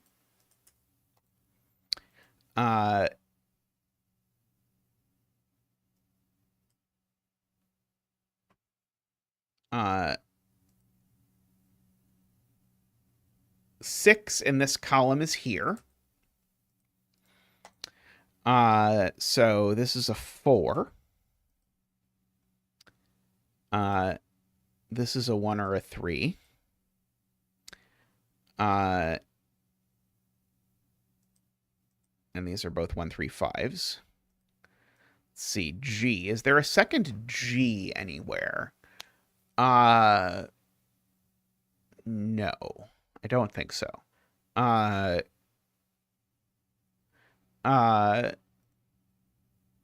there is a second G. It's over here. I see.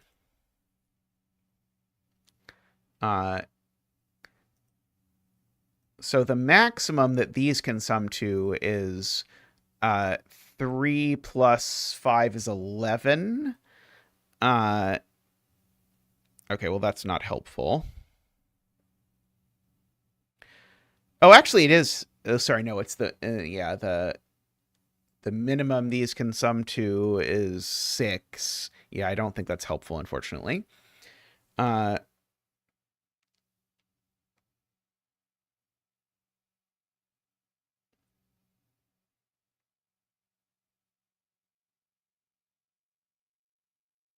Doubler 4 is looking at row 5, column 5.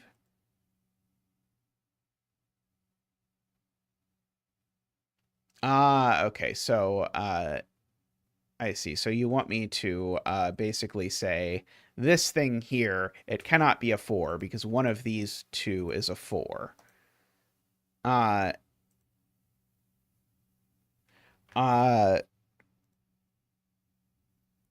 So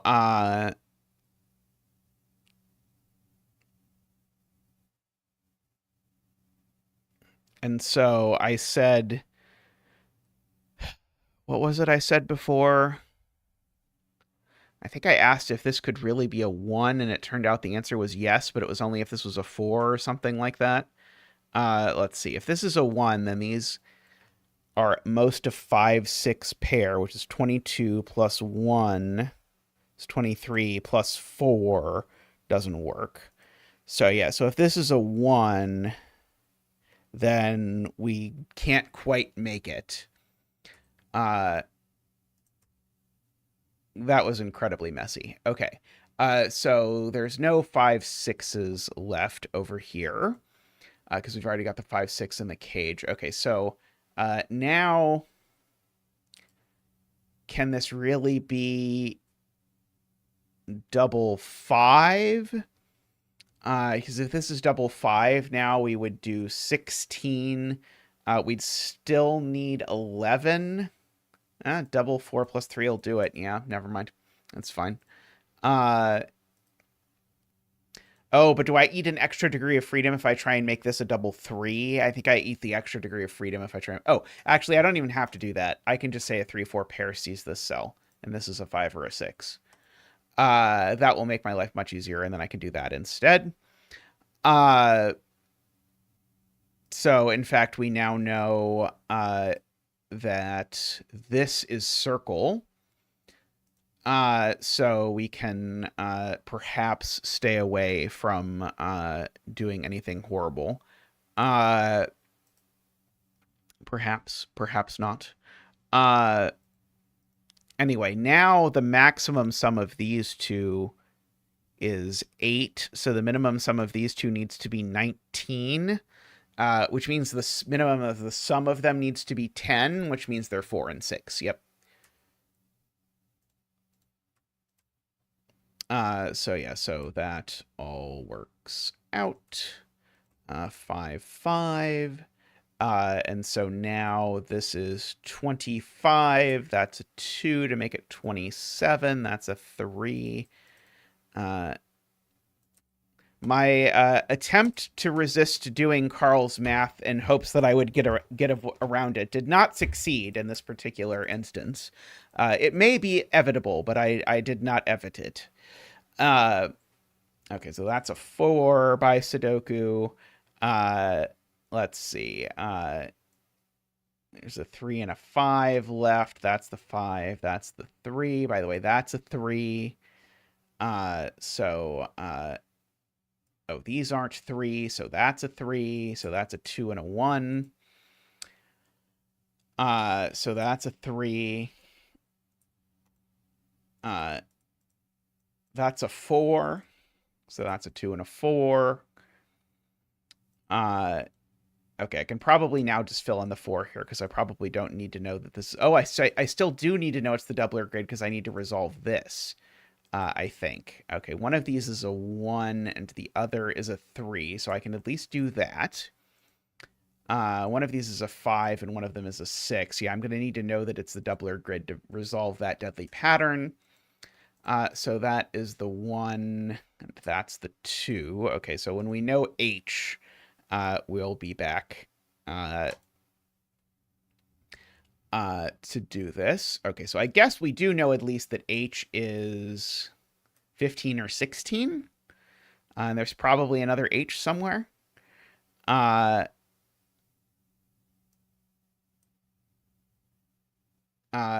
Is 16 too big? No, 16 is not too big. So this sums to 15 or 16, but the biggest sum's actually 18. So, it's probably not a big deal, whatever this works out to be.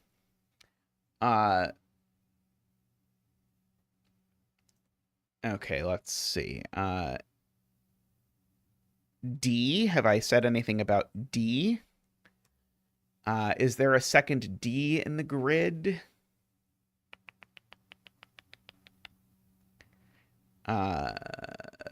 I swear there used to be. Yeah, here's the second D. Okay. So this D is a maximum of 9, actually, if you look at it, because I'm subtracting at least 2, so this could be 5, 6 minus 2. So the maximum of D is 9. Unfortunately, this could still be double 3. even with that. I might want to color my 1-3s here.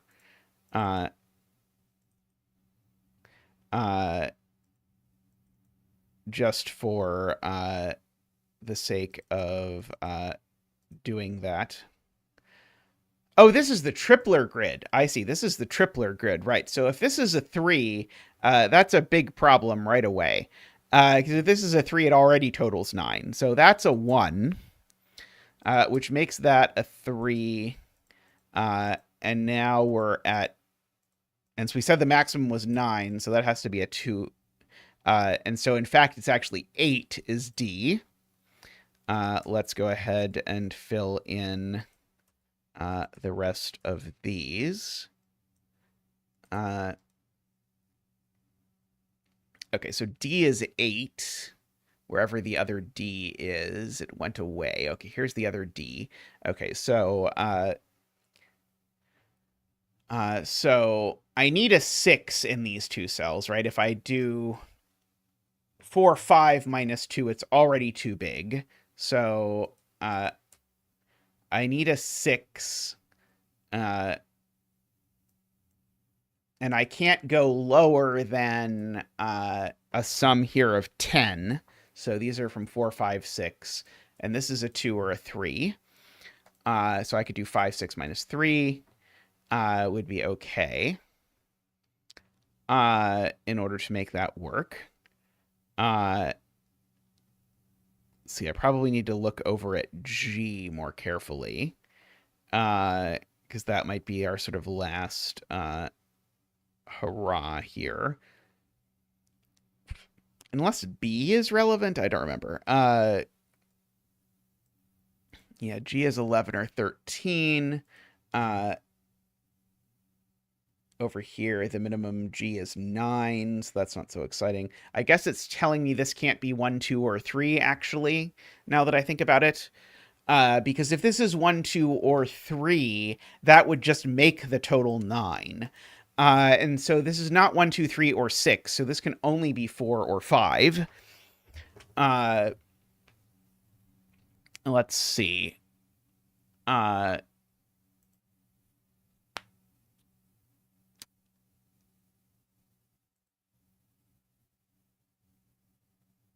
And one of these two is 5, so it is a 4. There we go. Okay. And so now 4 plus 3 is 7.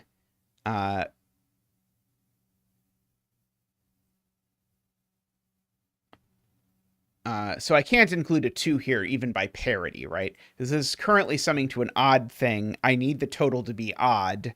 So this is even just a 1, 3 by that, because I can't put 2 evens in here. And so that's 2. And so now the total is 11, which makes that a 1.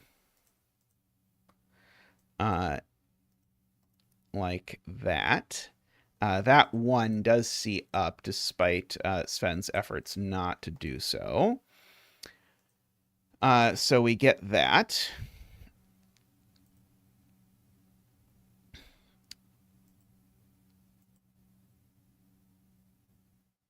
Okay. Shortly makes one of those a 4, but what are you going to do? Not much, I suspect, is the answer. Okay. Yes, Sven is on a partial strike. It's okay. Sven works hard. Sven deserves a break. Let's see. I know that these are 1, 3, 5 just by the row. Sadly, I don't know which 1, 3, 5 this is. I don't think.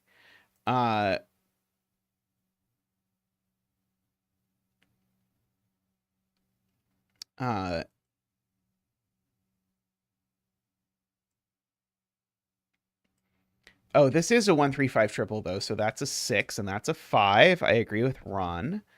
And this is a 2, 4 pair. So that's all the 4s down here gone. I guess we could have seen that in a simpler way. That 5, therefore, looks down and says this isn't a 5 either.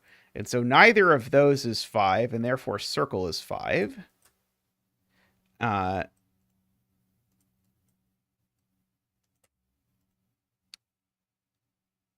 Okay, so speaking of circle, now this is circle, this is X, this is circle, this is X. No, I didn't do that right. I did none of that right.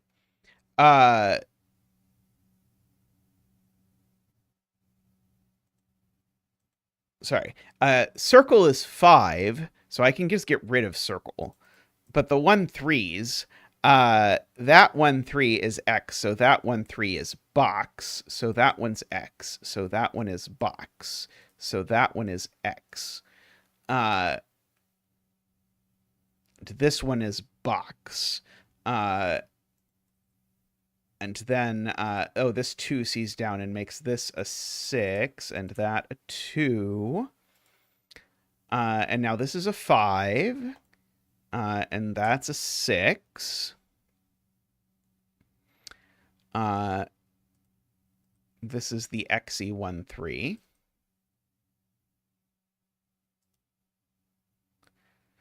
This 1 3 pair looks over here and makes this circle. Although I guess I when I found out that circle was 5, I did not do a good job at putting 5s everywhere, I guess is the point.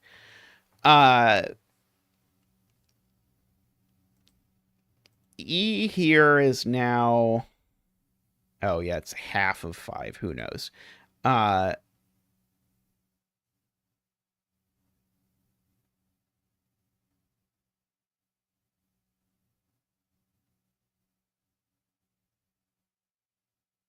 That giant 2 makes that a 4 and that a 2.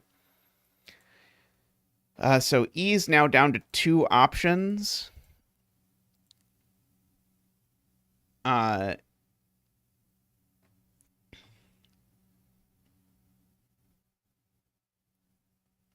was E? Was E somewhere else? Or is one of the options the same total as another cage?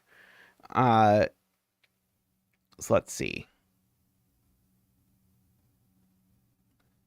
Because E can't work out to be 8. Does one of the ways make E work out to be 8? Because we already know a letter that's 8. I think. Oh, these 4 6 are resolved, right?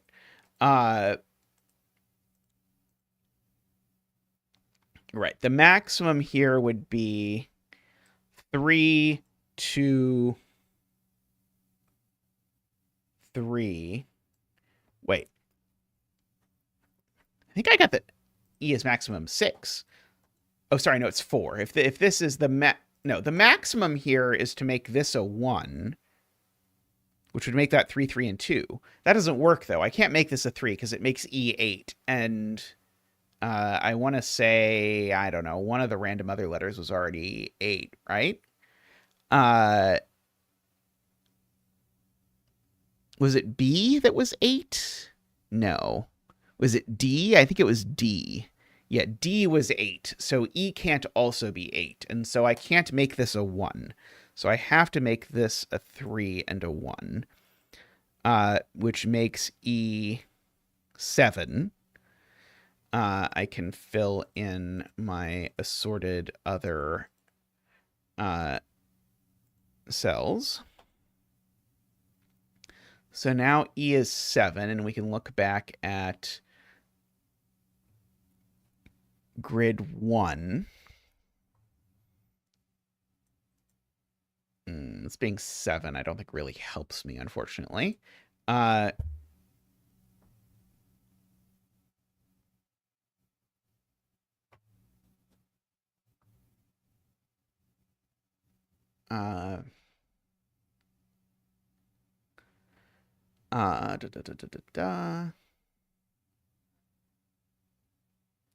haven't found our H yet. Oh, the H's show up in both of these grids. I see. Oh, I can write in that this is a 1, by the way. So yeah, so this is summing to 7. Oops, sorry. For whatever that's worth.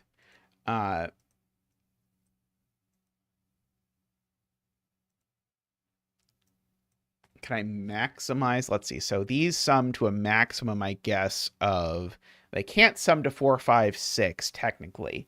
They could sum to 3, 5, 6. If they sum to 3, 5, 6, 14 minus 6 is too big. So this is at least at most 5, I think.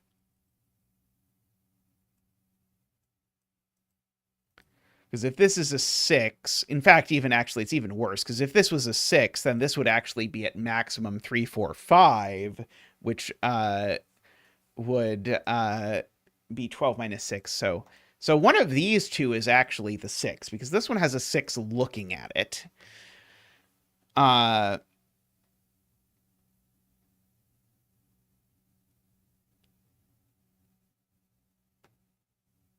Oh, this box needs a 6?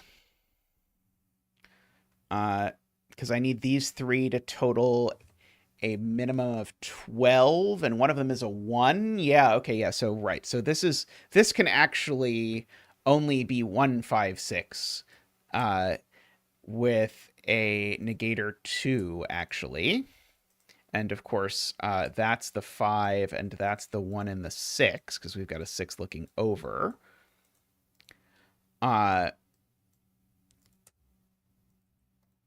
So these are 3 and 4. That's the 4. Oops, sorry, that's the 4.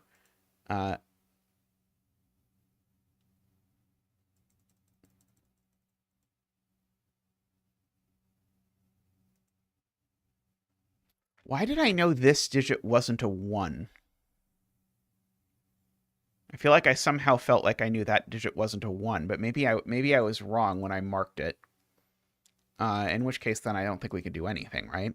No, we can. It still all works, right? Yeah,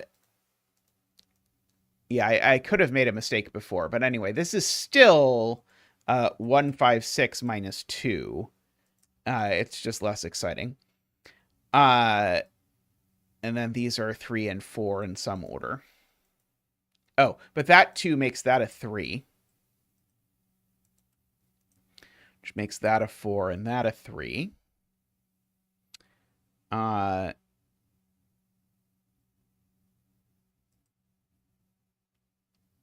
Okay, so now this is a 4 or a 5. That seems impossible. So I need to get this to 7. So if I don't use a 6, I think I'm going to have a really big problem, right? If I don't use a 6, then the maximum this could sum to is like well, naively 12 minus 5, which would be just enough, except you can't actually do 12. So I actually have to be slightly more persnickety about this. The maximum this can sum to is actually not 12, it's 11, because we've removed a 4 or a 5. If there's no 6, it would be 3, 2, 3, 5. Sorry, 2, 3, 5 is actually even less. 2, 3, 5 is 10. Anyway, minus 4, that doesn't work. So there needs to be a 6, and the 6 can only go here. And so, let's see. Emma is encouraging me to remember that D is 8. So we need these two things to sum to 7? No. Sorry, 11. We need these two things to sum to 11. So that over there is a 1. So apparently I didn't actually know that that was a thing. So that's a 4. That's a 5. So these need to sum to 12, which makes that a 2, and that a 1. And now these are a 4-6 pair, just for the record.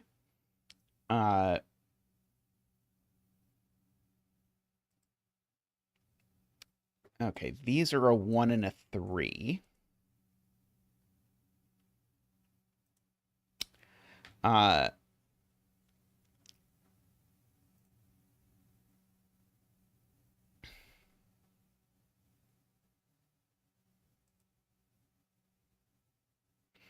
That's true. This cell goes here. This value goes here, so that's a 4, 6.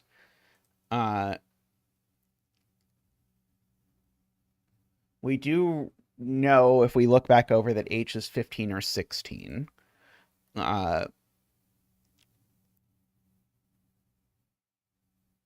Okay, one of these two is a 2, just for the record. Sorry, so one of these two is a 2 is not super exciting. Of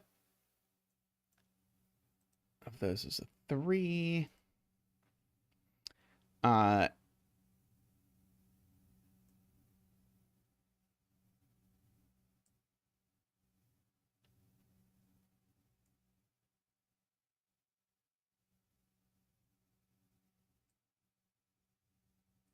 Grid 1, box 6. Oh, these are a 2, 5 pair. I see. Okay. Oops. That looks over. So that actually places the 5 in this column, I guess is the point. Because now this is the only place for 5 in the column. And so that's a 2. And that's now a 2. That's now a 6, which I guess makes that a 4, which makes that a 6, which makes that a 4.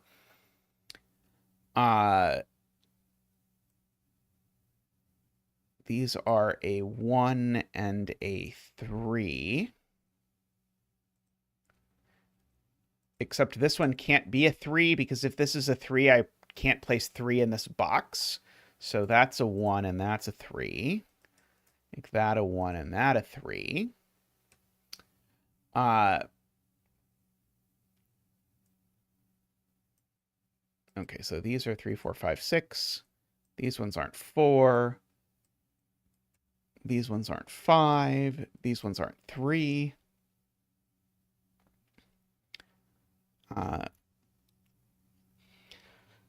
So let's see. If I make this a 6, does it break? If I make this a 6, then this sums to 13, and I don't think 13 was one of the options. H is too big. H, which was over in this grid, remember, is a minimum of 15, so that can't be a 6. Oh, there's also already a 6 looking at it. That is also true. That would have been easier. Let's see. If this is a 5, then these are 3, 4, 6. And 1. 3, 4, 6, and 1 is 14. That's still too small. So this can't be a 5. This is a 4, which makes that a 6, a 3, and a 5. And now that has made H, let's see, 11. That has made H 15, which goes back and puts a 5 there, and a 6 there, and a 5 there, and a 6 there. Gives me the 6 and the 5 up there. Now I've got my 1 there and my 4 here. And then I've got a 3 here and a 2 here and a 5 and a 2 and a 6 and a 5. And now I can fill in, oops, these 2 and 1. Very nice as a puzzle. I really liked all the logic. The notation and tracking was an absolute nightmare, and I'm trying to think what could have been done to like allow a little bit more note taking. And if I had my note taking tool, it might help a little bit, but I feel like it's a little tricky to sort of give space off to the side. Like maybe I want it like a table that says like for each letter, let me record the total or what I know about the total and also note what grids that shows up in or something. Yeah, something. Yeah, some sort of notational something and a way to keep track. Yeah, I wanted a way to keep track of the letter values because that was important, and a guide to what grids the things showed up in or something like that, or some way of flagging it so that it was a lot easier to scan where the E's were or something. Yeah, something. So, oh yeah, and a way to track what the grid modifier was would also have been nice. Like just write like all 4 options and let me just circle one of them or whatever. or X over the ones I rule out or something. Yeah, I think this would have been like really into the great tier, like without any changes to the logic or the puzzle at all, only changes to like, and this isn't a super common thing to happen, but this needed like some quality of life mods or something for this puzzle. Uh, Granted, this is where people who the Penpa truthers will say, like, if you were in Penpa, you could make all of that to like just add in some extra rows or columns, and then you can note whatever you want. Which I mean is true. That is definitely like one of the boons of Penpa is then you can make whatever notation things you want.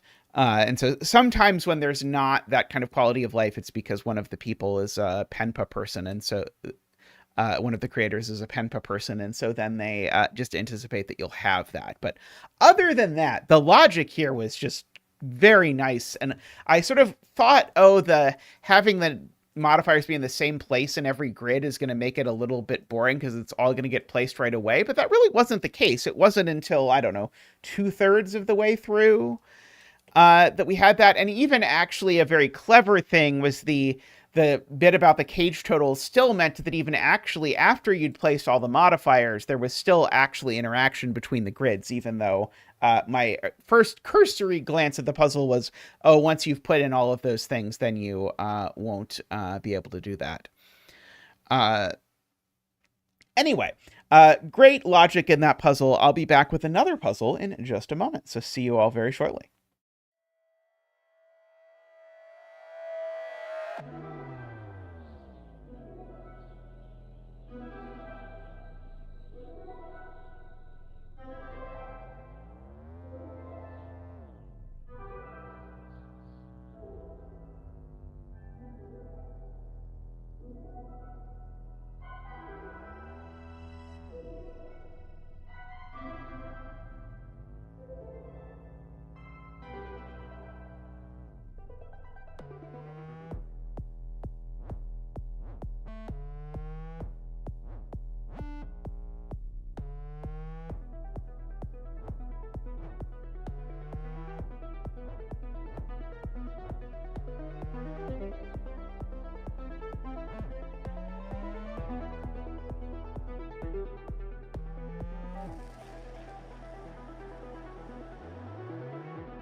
Alrighty, welcome back. I've been in the mood for a little bit of Ubon because, as I said, I've been practicing with all of K&T's puzzles, and I went through the bucket and I picked out the gentlest looking Ubon. This is the rare puzzle that seems to be by Woofer, but not Jacob, at least by attribution that I see here. I don't see that super often, but I will take it at face value. So if you've never seen an Ubon puzzle before, or if you have been intimidated by them, they are pencil puzzle adjacent, in that what you're making is a loop network. So normally like a loop would be something like this, but a loop network allows you to have your loops crisscross and even branch. So something like this is a valid loop network. But the requirement is you can never have any dead ends. So I can't do that. So this hermit crab shape is not allowed. Now, if you look at that, that means that there are really 4 or 5 shapes that are allowed. You can leave squares blank all you want. That's totally fine. You can make these branches, as they're usually called, or 3 ways, as I tend to call them, or 4 ways. And then you can also have... Is YouTube being bad? It's claiming I'm not receiving enough something. Hello? Can anyone hear me? Am I explaining how Ubon works to no one? It's possible. I may or may not be. Because you hear me. Okay, excellent. YouTube is complaining, but do that. Fine on my side. Okay, everyone seems happy. I'm happy. YouTube isn't happy, but if YouTube isn't happy, but you're all happy, I don't really care about YouTube. Okay, and so there's those 4 kinds of pieces. So here's the corners and the straight lines. And so the clue types we're given tell you how often that flavor shows up. So you see, for example, YouTube has its own issues that it's working through at the moment. Some psychological, some physical. Anyway, so you get all of those things. And so this tells me, hey, there's 1 branch in this row. So actually, funnily enough, this clue is correct. There is 1 branch and 1 straight. If no information is given, you know nothing, is the way that it works. Okay, so I like to do this in a couple layers. So layer 1 is I like to mark anything that I know I have everything of over there. Okay, and this is a 7x7 grid. And so in a 7x7 grid, if I have 6 of something, that means that I have it in all but 1 cell. And so the thing I want to note is this cell can't be empty, which I usually denote with gray. This cell has to have something in it, because if this cell is gray because of the no dead ends, this is also gray, and that's too many things. So I'm going to mark that, and by the same argument, that cell are definitely part of the network. And so I usually would mark that like that, but I'm afraid that looks too much like removed from the network. I really need to like remake my... let's see, maybe I'll do that now, actually. I'll remake my slightly off blue gray. Okay, that looks a little bit too purple. There we go. Let's make a very lightish blue. There we go. Okay. That's maybe still a little too dark. Let's go like that. Okay, there we go. Okay, so we're going to make both of those this color to mean they're in the network. But we don't know. Now, the same thing is true here, albeit here it's slightly more complicated because if I put this in the network, or if I put this out of the network, this could still be in the network, but it can't be a corner. And so as soon as this isn't a corner, I know 2 cells aren't corners, and that is a problem.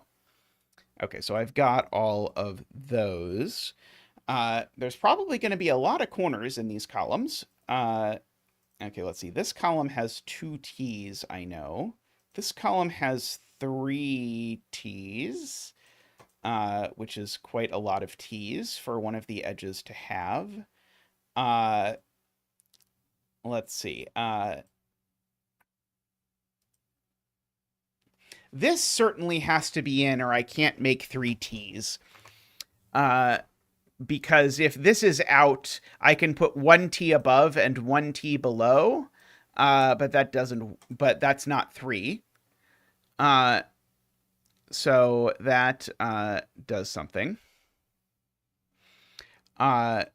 Let's see, what about there? There is still okay. I don't think there's any other cells that I know for sure are out. Oh, let's see. Yeah, so that's true. I agree with Ambrose. This cell has to be in, actually, because if you put this out, I can actually only get 2 corners on each side. And I think the same thing is true here, because this the way I've learned to think about this is in terms of horizontal segments. Every pair of corners forces a start or end of a horizontal segment, so I need 3 horizontal segments in here. And if this can't be part of a horizontal segment, I can't make 3 separate horizontal segments. Okay. So this is, and so just to note my notation here, this is either a corner or a threesome.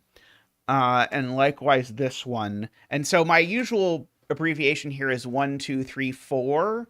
So I would mark these as 1, 3, just for my thing. Now I'm in the middle of something excellent, David. Well, hopefully it's a good thing. But the thing these have in common, as Josh points out, is that both of those always go up. Let's see. Which is assuredly going to do something for us.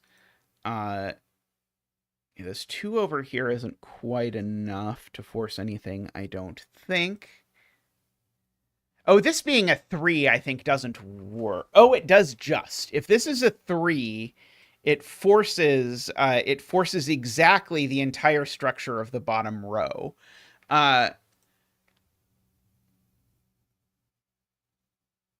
Oh, I see. Now not in the middle of something. Sorry, my brain put those words in the wrong order, David, but welcome back. I agree that a 4-grid puzzle with 4 kinds of modifiers might be challenging. Oh, okay. So that is a very good point, is that this column has 3 X's and this column has 2 X's. And the thing about X's is they throw a lot of garbage into the columns next to them. And so in particular, that's 3 things that get thrown into column 8 from the left, and 2 things that get thrown into column 8 from the right, which means there have to be an awful lot of corners in here to catch them. Because of the 5 things that are getting thrown into this column from the left and the right, this T can only catch a maximum of 2 of them. And the others need to get caught. And so, therefore, we need at least 3 corners. And so this is a minimum of 3, but it could be more depending. But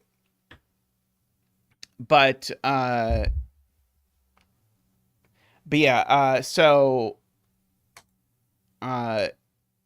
this cell, Emma's pointing out, I think can't be X, because if this is an X, then I run out of my ability to put 3 horizontal segments into row 7. And again, the point is that every corner either starts or ends a horizontal segment. And so if I tell you there are 6 corners in a row, that's telling you that there's 3 horizontal segments. And I've got a degree of freedom of wiggle room. And so, like, the first thing I tried was, oh, can this really be a horizontal segment? And the answer is yes, actually, it's fine. I could do, say, that, and that gives me my 3 horizontal segments, and that's fine. But there's a parity thing going on where if I try and make that a horizontal segment, now it doesn't work. Because if I try and make this a horizontal segment, now I can only fit 1 horizontal segment over here, and now I can't get to 3. So this is never a 4-way. Of course, that's never a 4-way, and that's never a 4-way. And ergo, we need 3 of these cells to be 4-ways, which means, so I need to cram at least 2 4-ways in here, which means that always these 3 need to be in, because if you're next to a 4-way, you're also in.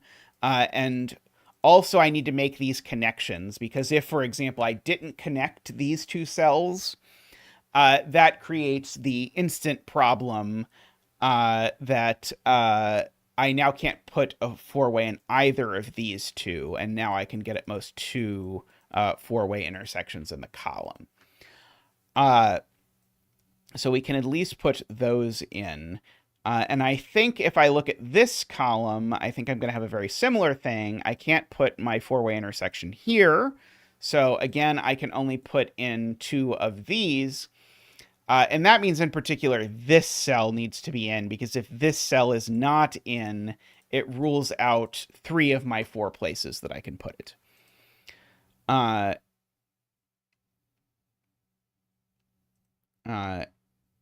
Right.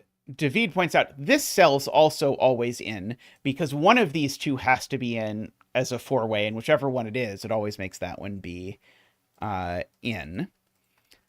By the way, my notation here, just to explain the many layers of notation, I use blue for in the network. I use gray for out of the network, which I don't have any of yet. But then once I know that a thing is completed, I mark it green. And so this is in the network, and I know about this piece of track, but I don't know if it branches, for example, is what I am communicating here. If I turn the background green, then that means that I know that it does not branch there. That is what I am attempting to communicate. Let's see. I know there's only one of these in this column.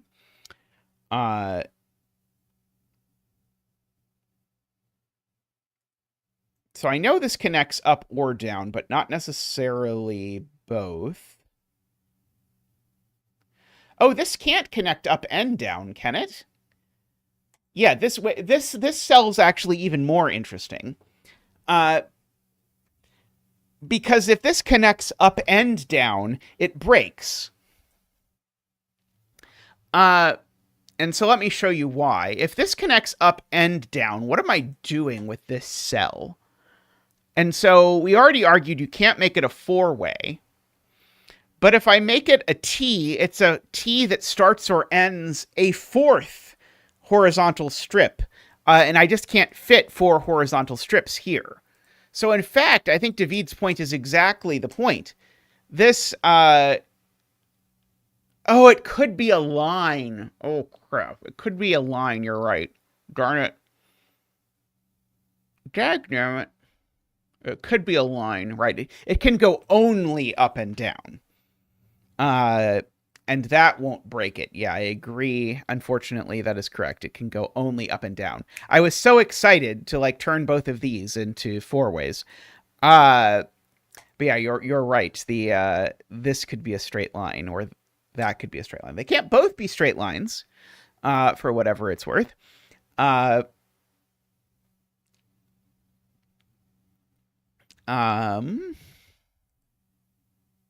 Let's see. Ilm says row 7, column 11, and row 9, column 11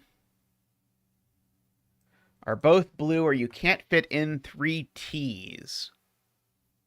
Right. I tried that one. I didn't try this one. Right. If I make this out of the network, then I can only make those 2 T's. So yeah, that is a good point. So that is in, and likewise that one is in. Somehow I didn't try these when I was trying my things that might break these 3 T's over here. This cell can't be a T though. Because if this cell is a T, we run into the issue that we have previously just documented, that if this cell is a T, now I have started a 4th horizontal segment in the row, and I can't have a 4th horizontal segment in the row. So this is not one of the T's, and I bet that's going to matter. Okay, so this is only a 1 or a 2 for what it's worth. It's probably a 1, but I think it could be a 2. Interestingly, if this is a 1, then I think there's always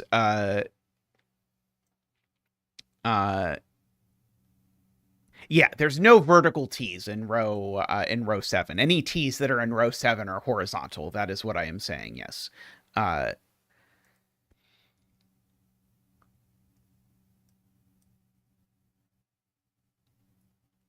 See, if this is a 2, there's a couple places I can shove the 3's.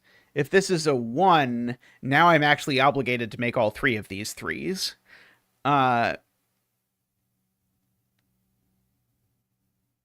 Which is interesting. So this is certainly also not a T for what it's worth.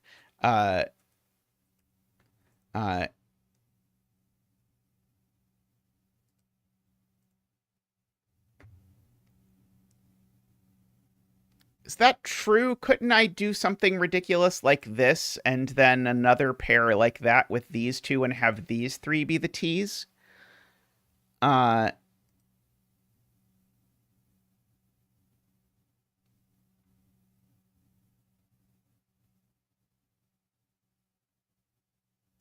feel like I could make these 3 the T's, or I could make a T there and these 2 the T's, and I feel like David and Emma are both arguing that one or the other of those is the only way it works, and I think there are 2 ways, unless I am missing something.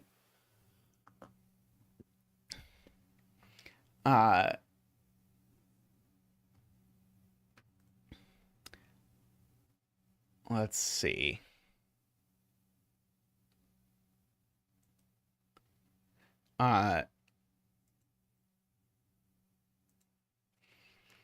Oh, I think Emma is saying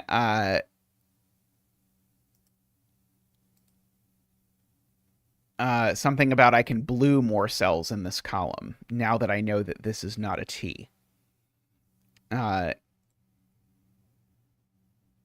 Because now if this is out, now that doesn't work. Because if this is out, now I get at most 2 T's. So now this is in.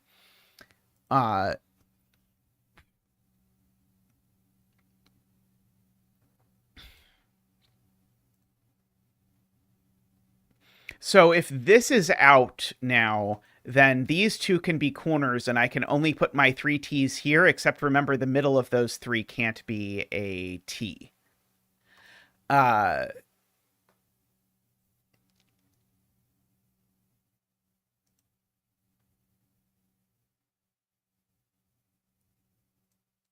So if this is out, then we definitely get our connection across like this.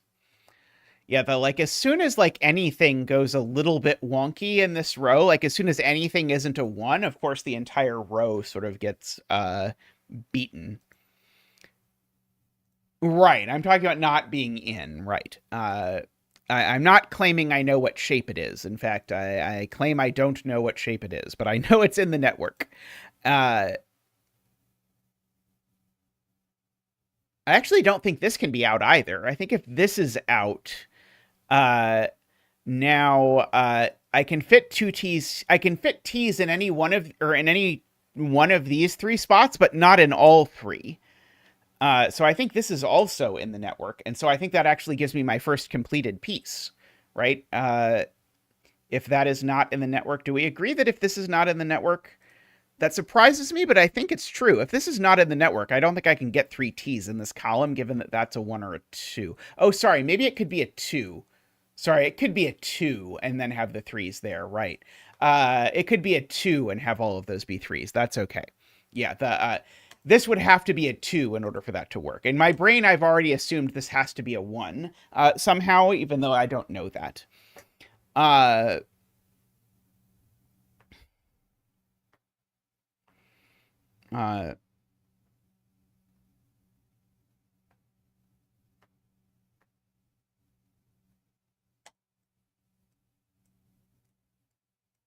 Okay. I think Martin wants me to note a pigeonhole principle argument, which is that I'm putting 5 X's into these cells.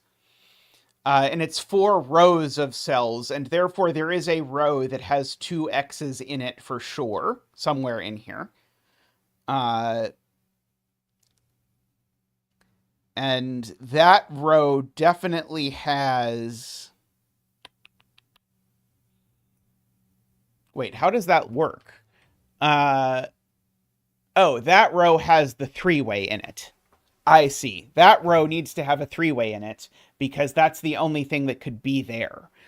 And so, therefore, Martin's point is one of these rows has 2 4-ways. And so what does that look like? Oops, sorry, I was going to do this in my bifurcation palette. That forces something that looks like that. And now this thing, it can't be a 2 and it can't be a 4, so it can only be a T. But therefore, the T in this column is spoken for, and these are both 1s. So that is helpful. At least a little bit. And only one row has 2 X's. That's also true. If there were 2 rows with 2 X's, then we would need 2 T's. Yeah, so all the rows have at least 1 X, and therefore we can blue more of this column, namely all of it. Because we said in these 4 rows, basically now what we have to do is we have to have 3 rows with 1 and 1 row with 2, and therefore I need to blue all of that.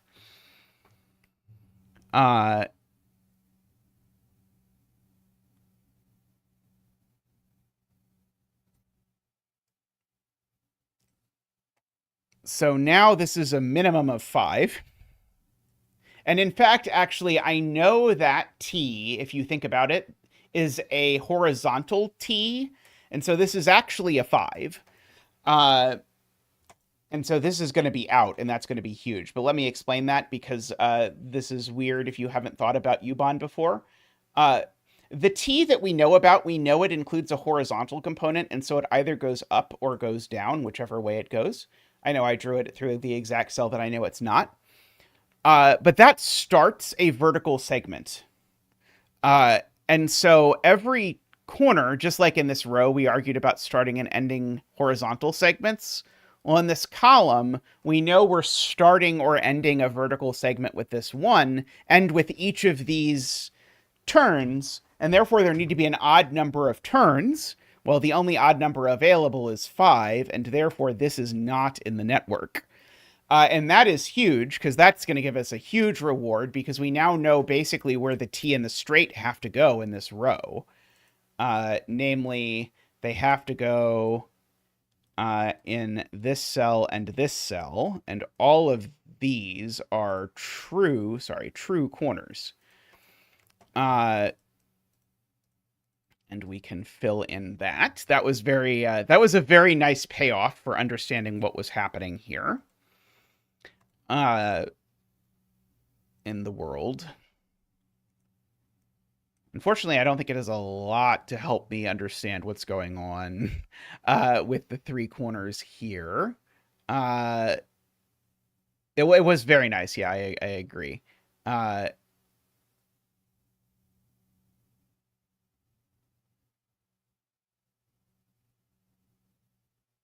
right.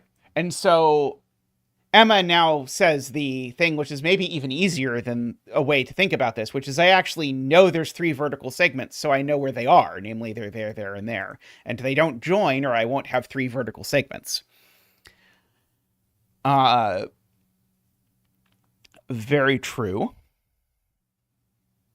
Uh, the T in row 6, or whatever row you want to call this, is not horizontal because this row has exactly one horizontal segment, and that segment is started by a vertical T and ended by a corner or the other way around. And ergo, this is not a T, it's a 1, for what it's worth.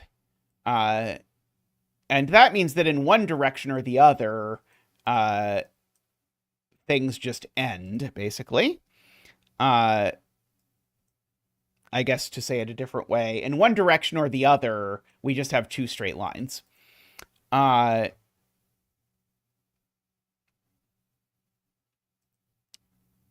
Okay. So, we know one of these is a T, and one of these is not connected to anything. Uh,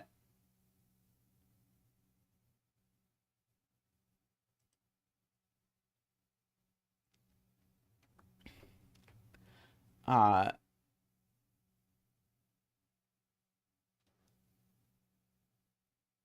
they can be T's, can't they? As long as they connect all the way over to here. Because whichever way this goes, remember it turns directly into a four-way. And so that four-way, it goes through, and then it either has a T ending here, or it makes it one further over.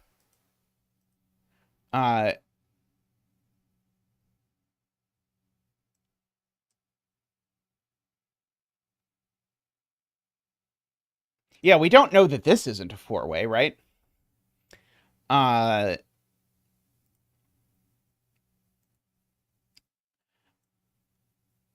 It seems quite likely to me that it is, but I don't know that for sure. It could well be a straight line. Uh,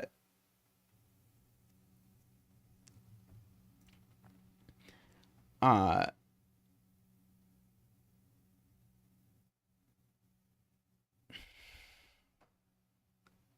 row 6 and 7. Oh, row 6, column 7 and 9. Yeah, one of these is an X and one of them is a line. So they both go down, is what you're saying, right? Because if this goes this way, this thing has to go somewhere because you can't have dead ends. But it can't be a corner because the corners are in this direction. And so it can only go down. So this always actually connects down. If it doesn't connect down, it breaks, is what Emma is saying.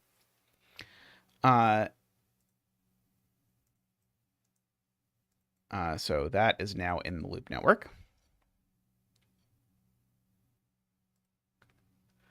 All right, this can't go only right because this is never a corner. It would be a second corner. We already know, basically, yeah, the way I should have denoted that as soon as it came up is I usually mark a yellow to say I kind of know where this thing goes. And so both of these actually can't go only in because they can't be corners, is the short version. Okay, so this is not out. Okay, so everything in this row is in, and therefore we do have a rogue piece somewhere in here. I don't know what the rogue piece is yet, but we have one.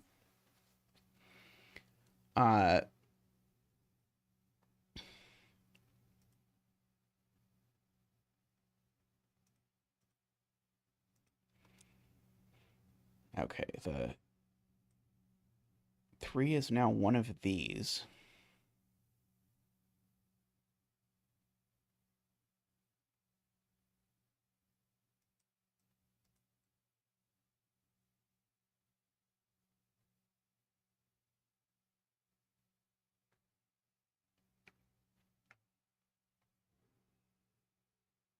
Right. One of these two isn't a corner, right? Because whichever of these has a cross below it, uh, is then not able to be that. And so, in fact, there's only one cross below it, actually, we even know.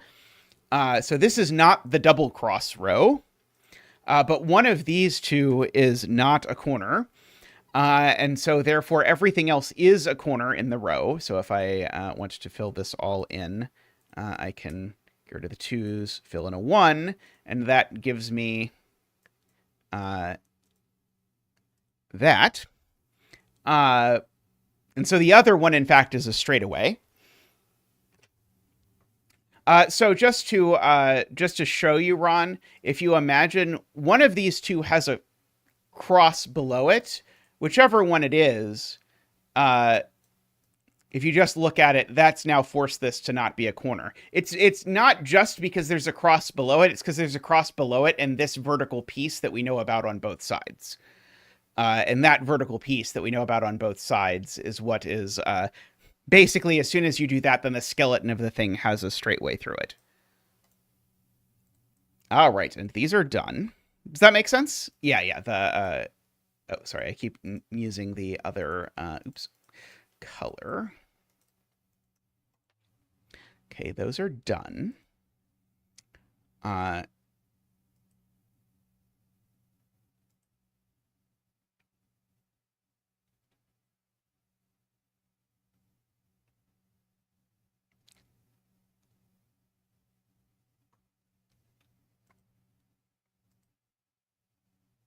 And now column 11, as Martin points out, now there's only one way to get 3 T's in it,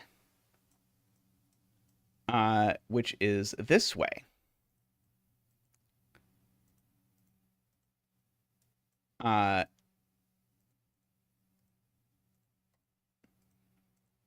Okay, and so now that's my T, and so that's going to break, finally, this butterfly symmetry, that is a somewhat annoying property, I find, to Ubons, if I'm honest.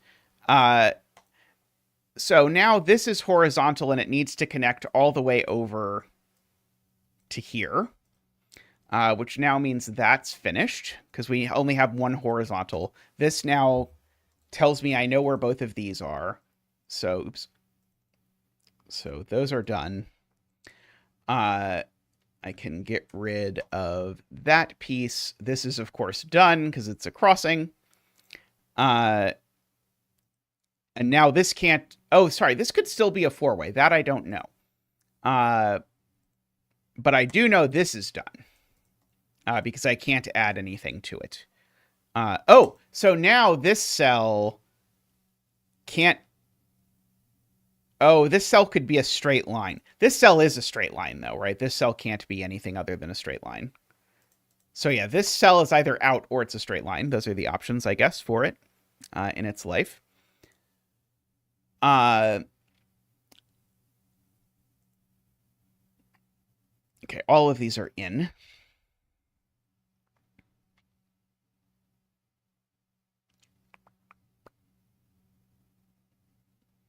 Let's see. If I make this a T, then I use all the T's in the row, which seems troublesome. Oh, unless I make this a 4-way, in which case then I only use one of them.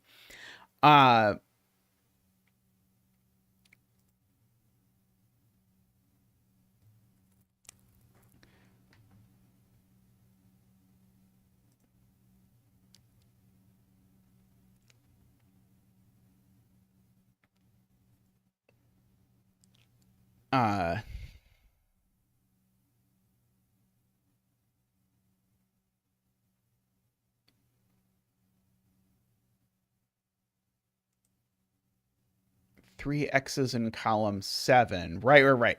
Now this column has 3 X's, and there are 0 of them here. So I can fill in the 3 X's. Like that. Very nice.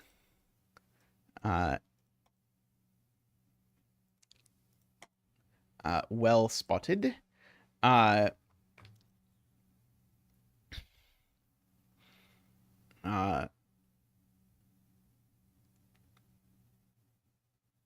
let's see.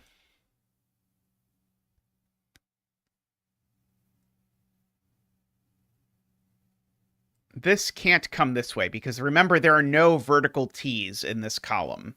So this is just done, which means that this goes this way, and now this is done. Sorry, by column, I of course meant row.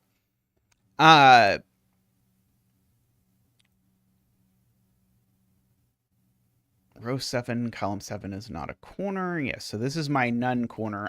So right. So this is my not a corner, so therefore this is a corner, is what Ilm is saying. We do have to be careful not to isolate the loop network. So we get the rare connectedness rule, which I don't think I even actually said when I said the grid is a loop network. It needs to be a connected loop network. So actually this corner has to go down because otherwise we have created a problem. Okay, now this and this are now both forced to be straights because otherwise I create an extra T in this row. And now now my straights for the row are done. Now this has to T. It T's its way down like that. We can mark that. Now this is in. It's got to be a straight line. It has no choice. Okay, and that was my last corner in the row, and so now that row is done.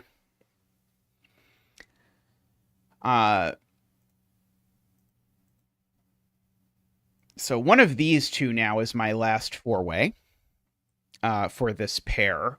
And so either way, they're both in and they're both connected, because remember, I need a second four-way, and it's got to be one of these two places. This is done, so I can get rid of my marking. Okay. One of these is my three-way, of course.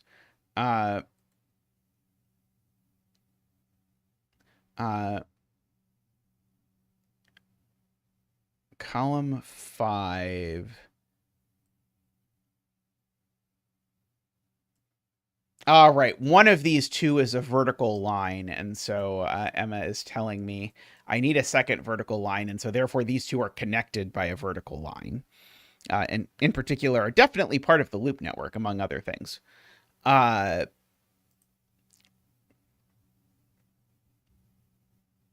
Okay, and we need 2 lines in this row, and 2 lines in this row. So one of them's on this side and one of them's on this side, I guess. Yeah,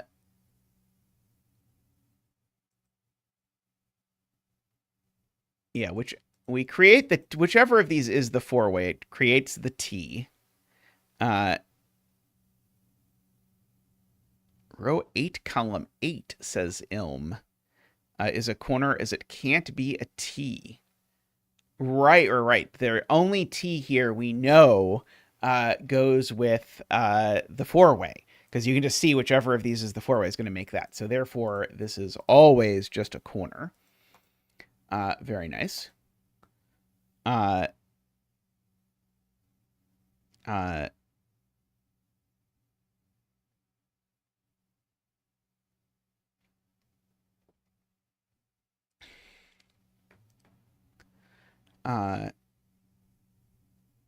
Now, do I know whether this is a corner or not? I don't think I know. Let's see. I know I've got plenty of corners down here left to find.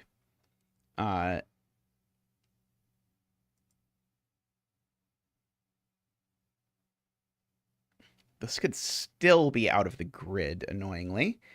Let's see. Yeah, if this is the four-way, then of course we get this extra corner up here.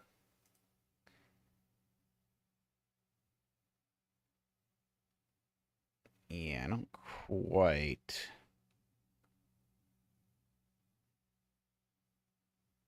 see what's going on.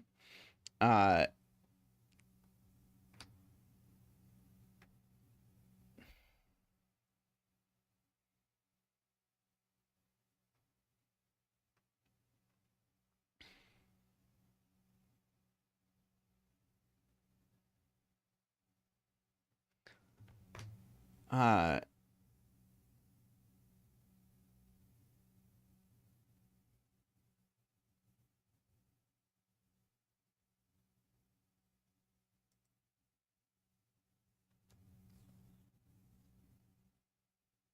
oh, interesting.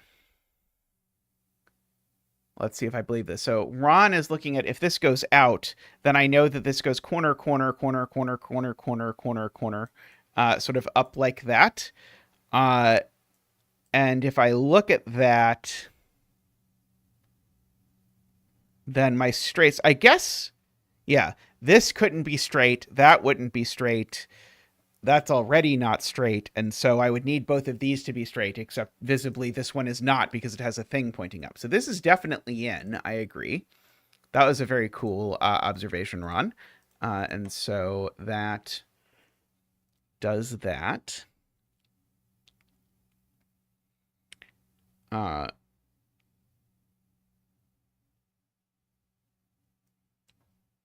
So one of these two is going to be straight, basically no matter what. Uh,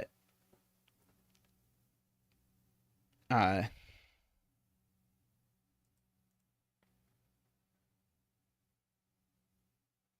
oh, actually, I think it is right. I think if this is out of the network, then I end up with this turning up there, making this not a straight line, and this turns somewhere, making it not a straight line, and I can't make both of these straight lines at the same time.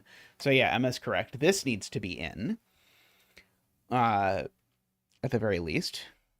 Yeah, I think we can play the same game. Uh, and in fact, actually, I think if this connects right, I think even we have the same problem. Because I think if this connects right, then we need to separate these two and then we break everything, I think. So I think actually we can be even more specific. I think this needs to connect left and is done. That is cool. I have not seen that before, I don't think. Uh,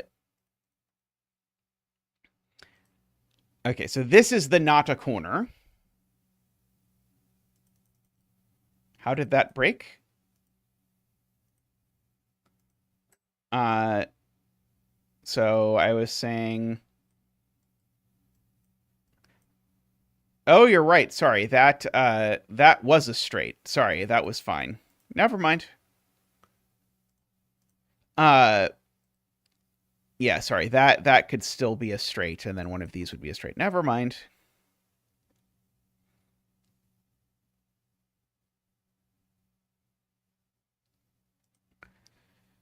Uh,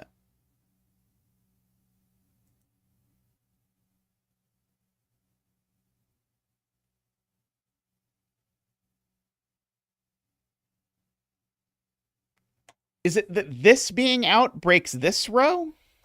Because if this is out, now neither of these are straight. Yeah, that doesn't work. This has to be in, I think. Although I'm afraid after the previous one. But I think if this is out, this can't be a corner and this can't, or sorry, this can't be a straight and this can't be a straight. And so I need both of these to be straights, but that's just not possible. So I think this is in, and in fact, it's going to be green as soon as I draw in that piece. And so we know one of these T's.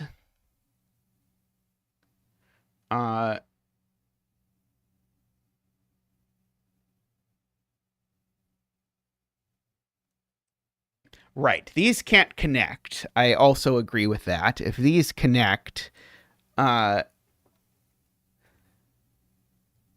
then I'm obligated to take both of these as straights, but that's too many straights. Uh,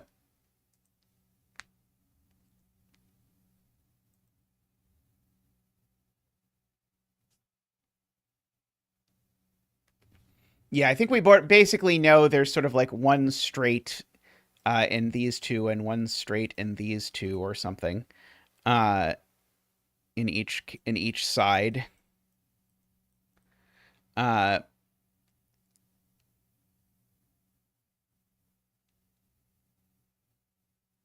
Yeah, I sort of was trying to get both sides at once. So there's really two here and two here, but it's sort of mismatched.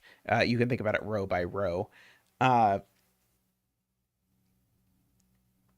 so these two can't join either, for what it's worth, because if these two join, we also break our ability to uh,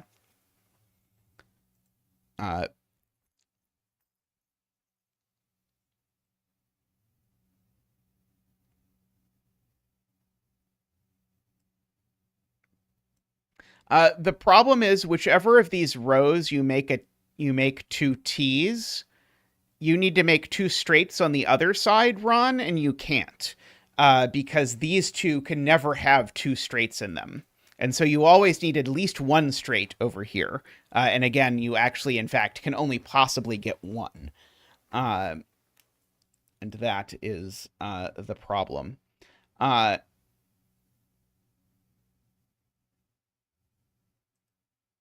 uh,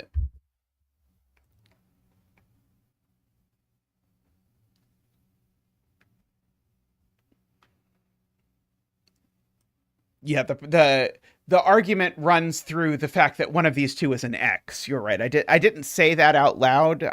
I'll claim I did think about it, but I didn't say that very explicitly out loud. But I'm claiming these two aren't both straight because one of them is an X.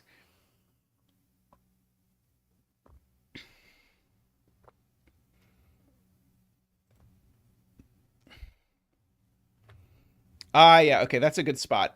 From Ilm, this thing, if you look at it, it needs to connect in at least two directions. And if neither of those directions is up, then I get a straight line here, and I do not end up with three horizontal segments in this row. So this definitely connects up.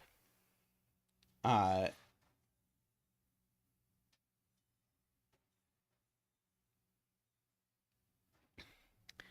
uh,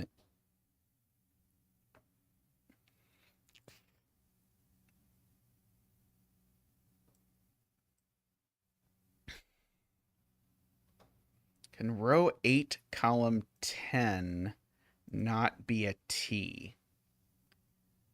Uh,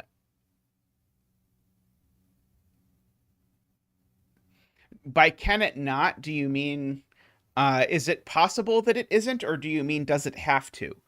Uh, row 9 and 10 of column 10 are never T's because uh, let's see. So if this one is a T, right? If it's a T, so this one definitely can't be a T because if this one is a T, it ruins the straights. If this one is a T, does that ruin the straights? It's not clear to me that this one being a T does ruin straights.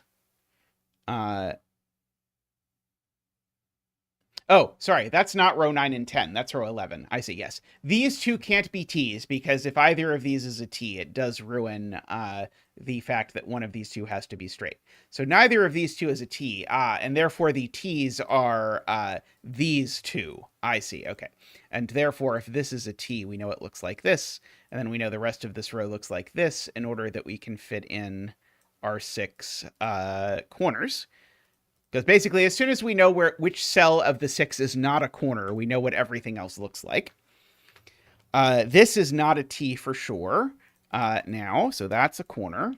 So now this isn't the 4-way, and so now this is the 4-way. And so we can fill that in. This becomes a corner, so we can fill that in. Hey, Electron, how are you doing? This now, remember, had to be a T. That was the whole reason why we did all of this. Now this can't be anything but a T.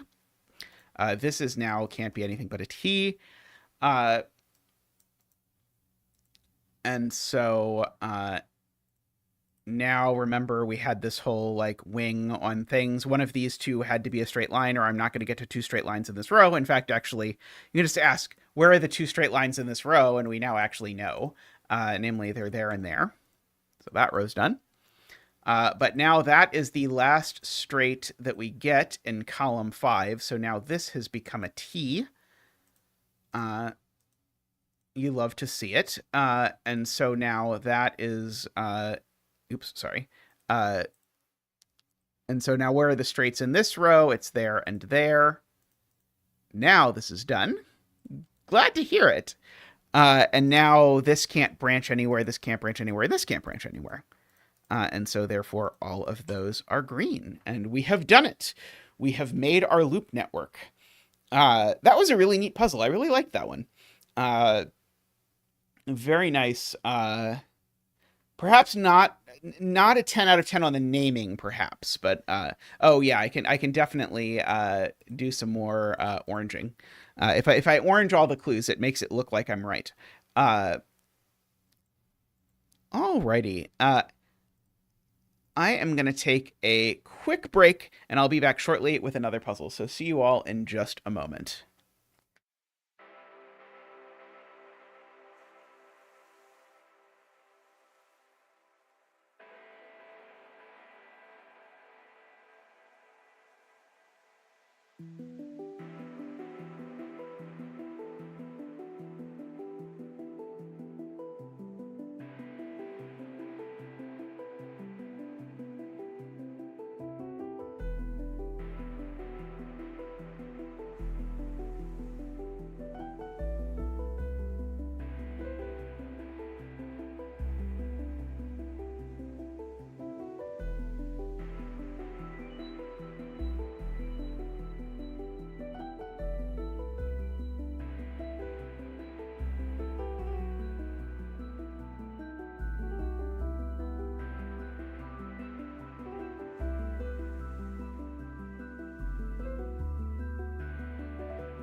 Alrighty, welcome back. Let's do a killer puzzle next. So this was set at SudokuCon, so by Soleil, Ruthenia, and Ictues. At least 2 of 3 of whom I definitely met at SudokuCon. So we've got our little cages, which give us the sum of the digits inside, but also, perhaps very importantly, digits can't repeat within said cages. Okay, and so we've got a few sort of cages where there's only a couple possibilities. These are either 1, 5, or 2, 4. Those are the only ways to make 6. This is either 6, 9, or 7, 8. Which is interesting, because what's the smallest digit I can put in a 22 cage? It's a 5, right? Because 8 plus 9... I guess I could just pull up my killer calculator, couldn't I? Note, this is built in if you don't want to think about this. So this is from 5, 6, 7, 8, 9. So we've got lots of big digits floating around in here. Oh, yeah, that's a good question. Where are 1, 2, 4, 5 in row 1 is a beautiful question that I think someone in chat asked. Because 1, 2, 4, 5 in row 1 are hidden now. They have to be exactly here. It's the only spots they can go. Beautiful, beautiful. And so, likewise, these are the 6, 7, 8, 9 that are over there. And that's actually going to be very nice with the 14 cage down here, because 14 is either 6, 8 or 5, 9. But this can't be 6, 8, because if this is 6, 8, then this would be 7, 9, and those don't sum to the thing that they're supposed to sum to. So these are 5, 9, which now mean that these are 7, 8. So they're also 7, 8 over here because they're the same digits. Hey, FK, how are you doing? So that was a very nice opening there. And so now these are 6, 9 in the other one. That one's not the 9 out of 6, 9 in the other one.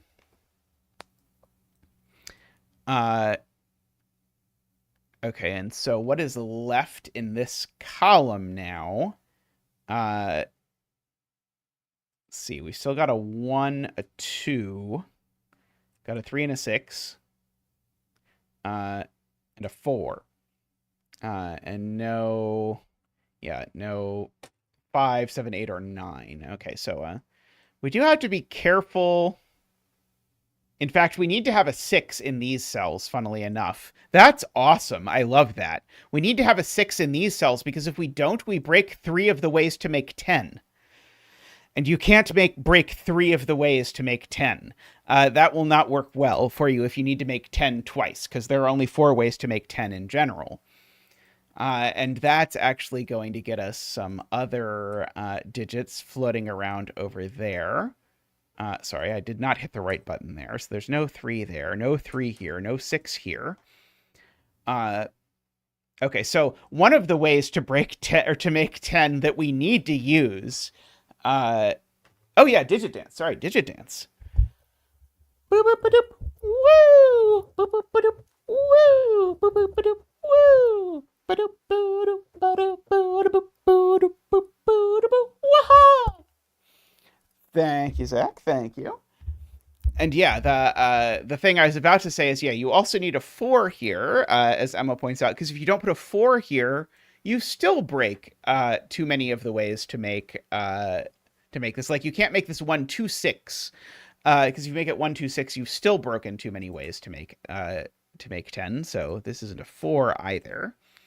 That means none of these are 4, 6. And one of them is 1, 2, 8, 9, but they can't both be 1, 2, 8, 9. So the other one is 3, 7.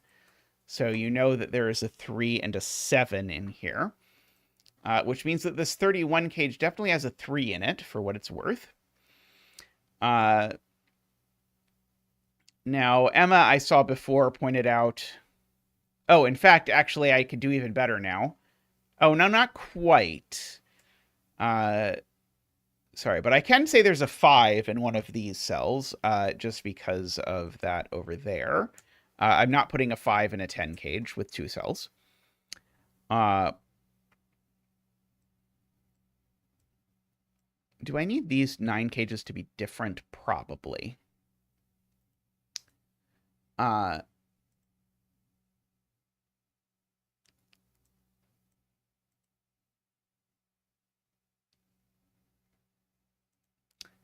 Okay, let's see. I assume there's also interesting stuff going on over here, actually. Like, what's the minimum these cells can sum to? I'm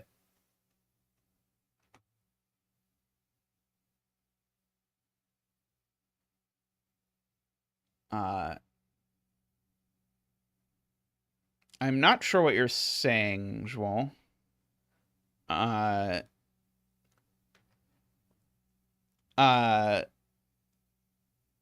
So I could use one of 1, 2, 4, and 5. So I could use the 1, say. And then I couldn't use 2, 4, or 5. So the minimum here would be 1, 3, 6, right? Which is 10. So that means this digit here can only be at most 3. If I did that correctly.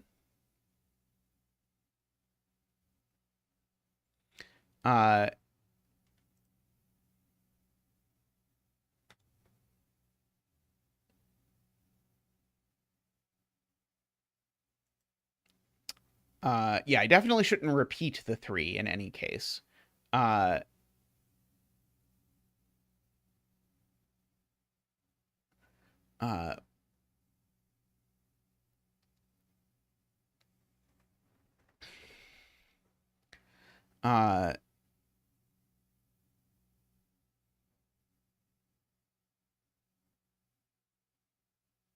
Must go.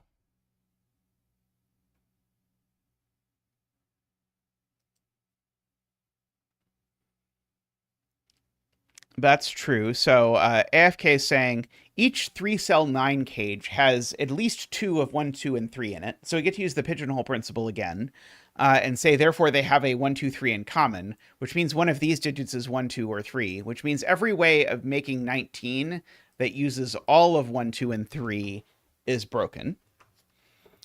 And so therefore, if you look at it and just stare at this for a second, you see that you always use 1, 4, and 5 down here somehow. And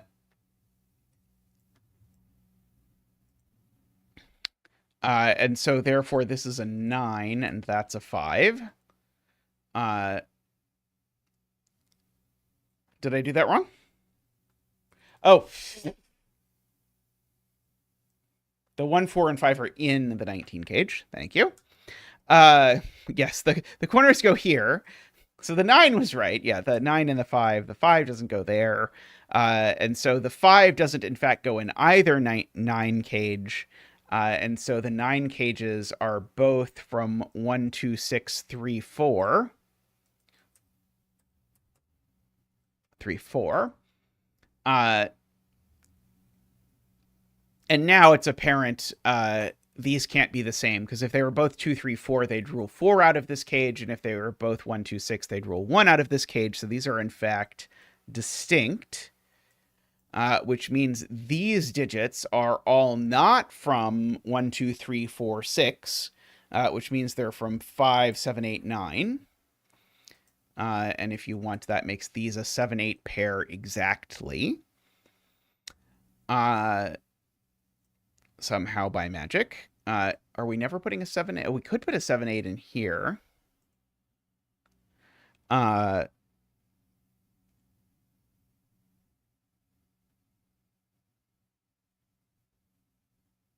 Okay, so I know there's definitely a 5 down here, actually, if you look at it, because this cage has a 5 in it. So none of these are 5.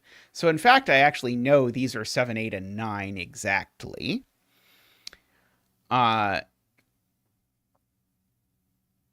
So down here, we have a 7 and 8 and the common digit, which is a 2 or a 3.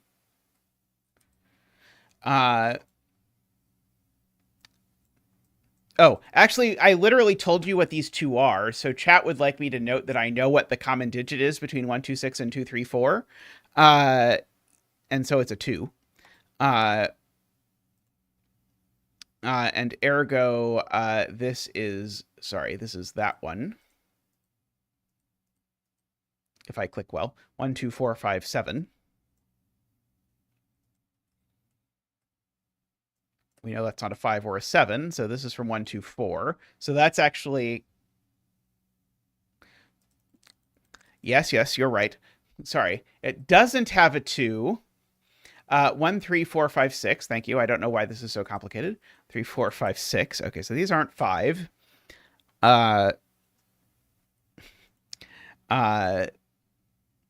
For whatever it is worth.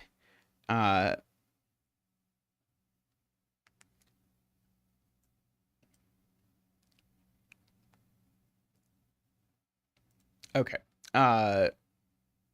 This is a 2. Because we know this cage has a 7 or an 8 in it, and so this is a virtual pair going down this column. There's a 7, 8 here. There's a 7 or an 8 in this cage, so this is a 2. AFK and I are on the same wavelength. Let's see. Does this cage always have a 9? This cage always has a 9. I didn't mention that to myself before, but I'll mention it now. So the 9 is actually in one of these two cells. I don't know that that's actually super interesting. Let's see. 31 means these outies sum to 14. I don't know if that's super interesting either. Let's see. I need a biggish number in here somewhere.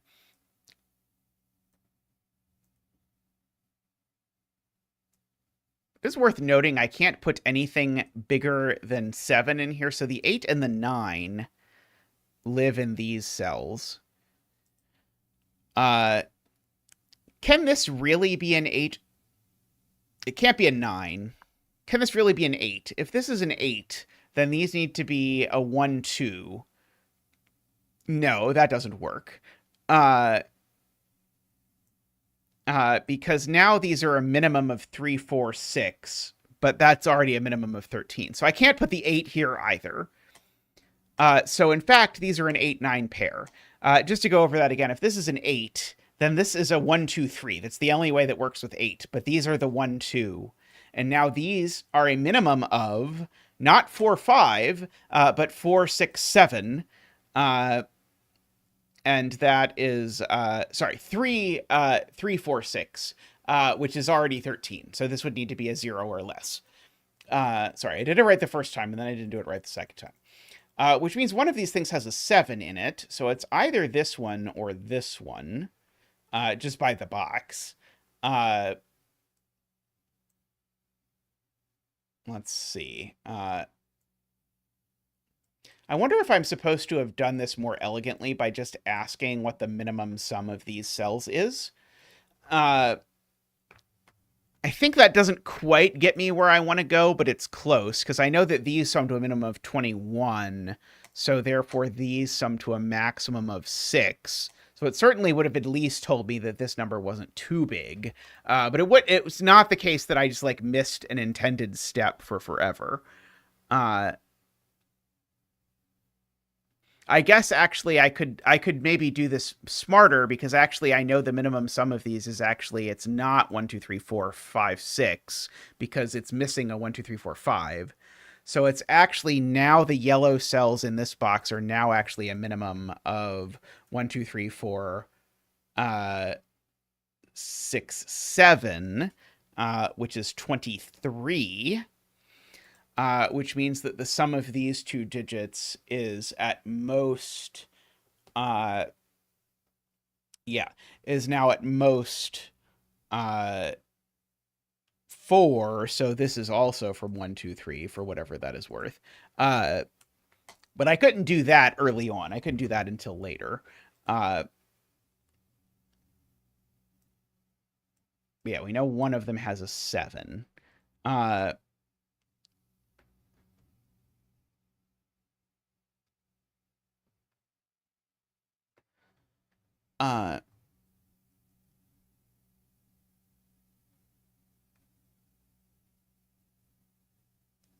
Row 4, column 5 is actually just 1 or 2. If it's 3... yeah, if it's 3... ooh, welcome, Heba. New subscriber, thank you.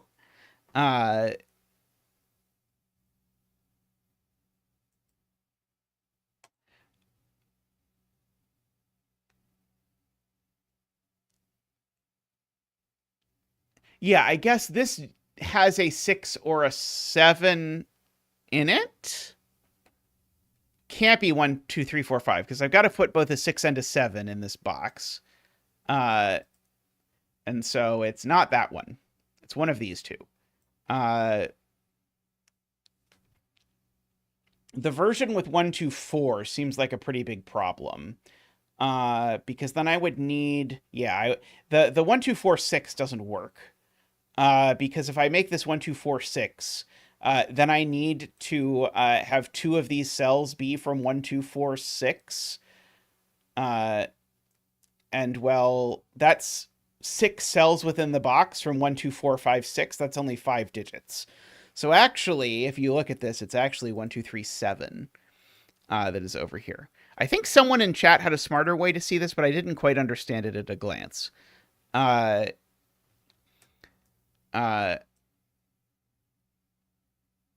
Okay, which makes this digit a 6.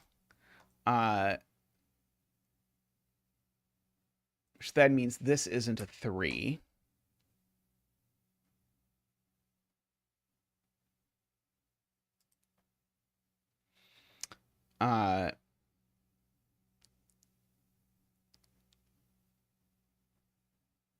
Did I do this wrong?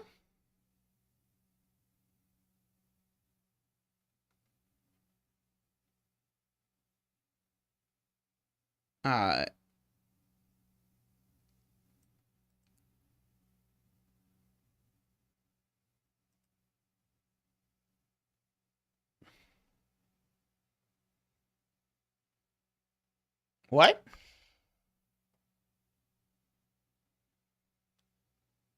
Why not row 2? Oh, why did I remove a 3 from there? I don't know. Not for any good reason. Uh,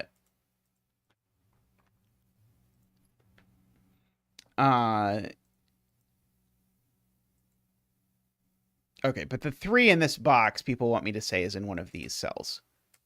So this isn't a 3.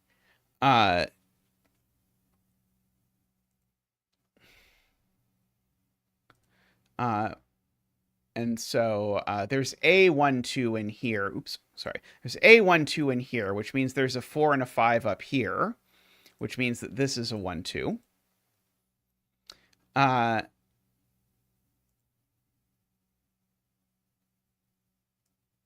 9 in box 1 is in one of these two cells now, because I can't make a 9-1-2 over here. Oh, also, apparently these aren't 6.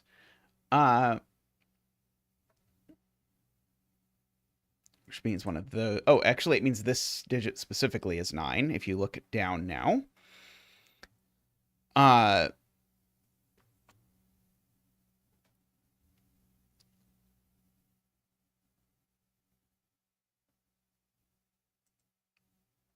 Okay.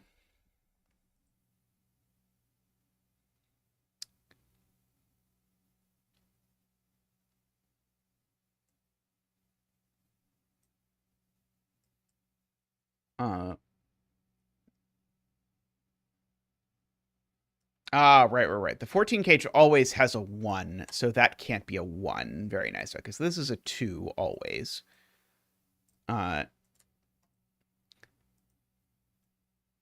Which means the 14 cage, in fact, does not have a 2. So the 14 cage is 1, 3, 4, yada, yada, yada.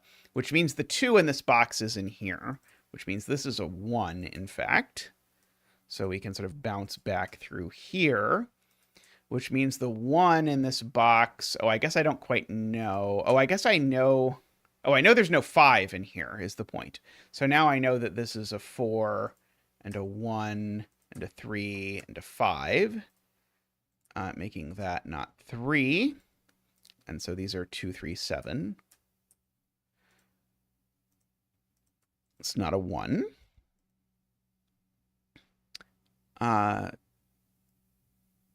Okay, yeah, we've got our Zackwing on 2s, but I don't think that's going to help very much. One of these two is a 3. I guess we get no 1s over here. No 4s here, no 5 there.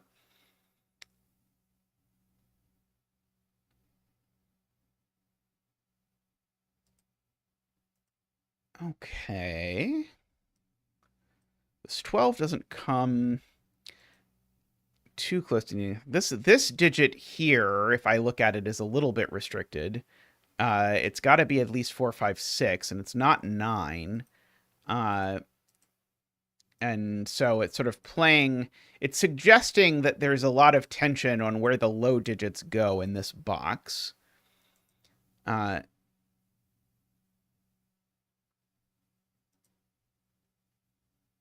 This can't be a 6 anymore, Emma points out, because I would need these to be 1, 2, and they can't.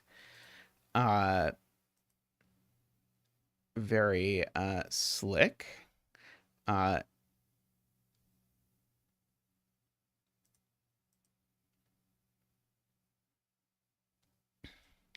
don't quite know what's going on with the 1 over here as of yet. See, I know one of those is a 9, which gives me one of those is a 9. I know one of these has a 3.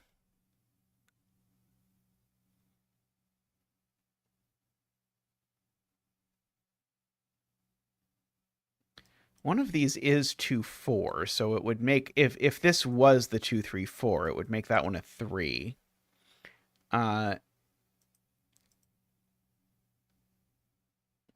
Row 6, columns 7 and 8, points out, Juan, is 5 plus the digits that would match the 1, 2 pair in column 9. So it's from 5, 8, 9. Right. So the... So this 1, 2 whatever it is. It's 8, 9, can't go in the 10 cage, so it's 8, 9 goes down here. So these are from 5, 8, 9 only, is smart.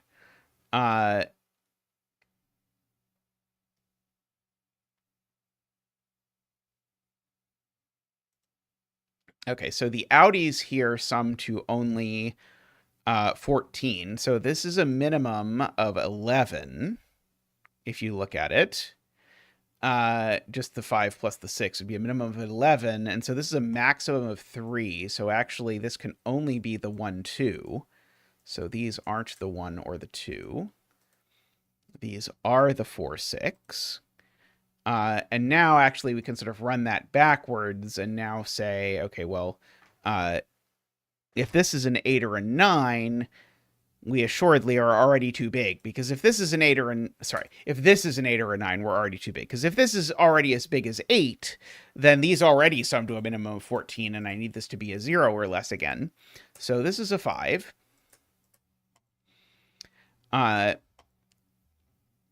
This can't be a 9 anymore for the same reason. If this was a 9, the sum would be too big. And so, and 5 plus 6 doesn't work because actually it would be too small. So this is only a 7, 8. So that gets me my 7, 8 pair in the column.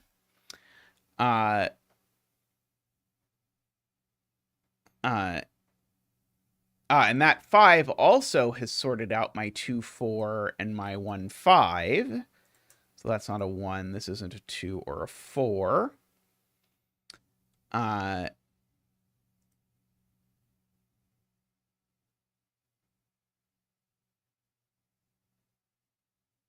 So this is never a 3.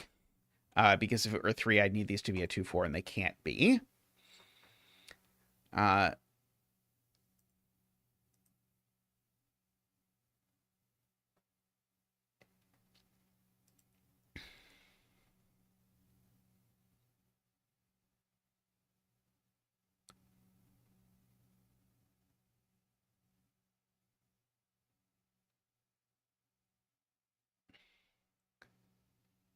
Okay, so now, oh, right, the 1's going to be over here, right?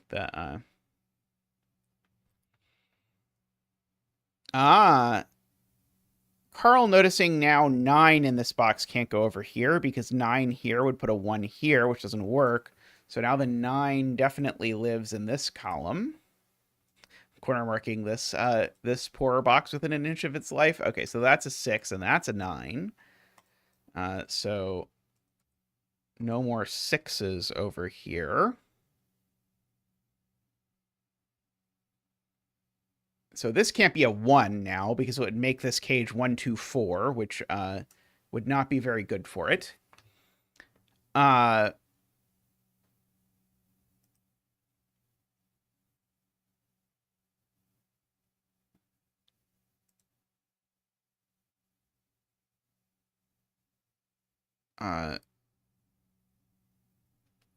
Oh, this 6 cage actually looks all the way down to here. So that's a 1. Or sorry, that's not a 1, and this isn't a 4. But this now is saying this cage isn't 2, 3, 4, because if the cage was 2, 3, 4, this cell would be broken. So this cage is 1, 2, 6, which makes that the 6, that the 1, and that the 2, which makes that the 2. Makes that the 3, and that the 4. Makes that the 5, the 6, and the 1. Which does indeed, as foretold, make this 2, 3, 4. So these digits are a 1 and a 6. Don't quite know about that yet. And these are a 3, 4, and 5, I believe. And that 3 looks up, which tells me that one of these two is a 7. So neither of these are 7. So one of these two is a 3, but the 7 looks down and tells me the 8 and the 7 look like that. Now, let's see. Now the 8 can't go in here because the 8 would go with a 2 and it can't. So now the 8 goes there, which makes that a 7. And now hopefully my outies add to 14, which they do. And so these are a 3, 9 now. These are a 1, 7. And in fact, actually, we know where the 1 goes, I suppose. 1, 7, 9, 3. Which places that 9 over there. Oh, and I suppose now I probably should try and math out this, because I've got a 7 and a 9. I need a 6 to get that to math, which makes that a 4 and a 6. Makes that a 1 and a 6. This is not a 6 or a 7 anymore. That has actually made that an 8 and a 7 over there. Making that an 8 and a 7. The math just keeps mathing. So these are, so this is the 3 for the column. These are a 4, 5 pair in some order. So these are a 1, 2, 3, 4, 5, a 6, and a 9. Well, those aren't a 6, so therefore this is a 6, is what I should have said. And so therefore these are a 4 and a 2 in order to make that math. Which makes that a 5 and a 4. Let's see. 1, 2, 3, 4. Okay, so one of these is a 5, and the other is an 8. Okay, that's the one that's the 5, because of the 5 up there. Making that not an 8. Yeah, this has been a lovely little puzzle. I think I can probably mark this, and it'll probably be okay. So let's see. We can do 1, 3, 2, 8. 9, 4, 3, 2, 4, 7, 3, 5, 6, 8, 9, 1, 9. Yeah, very lovely. And there wasn't that much math, especially given the existence of killer calculators. It wasn't that mathy, but a very lovely puzzle to the 3 setters. And very nice meeting all of you, by the way. All right, I'm going to take a quick stretch, and then I'm going to do some 6x6s, so be right back in just a moment.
Alrighty, welcome back. Let's do a little 6x6 J. Dyer Fillomino, a Fibonacci. Funnily enough, I was actually thinking of this exact constraint the other day, or some very similar thing.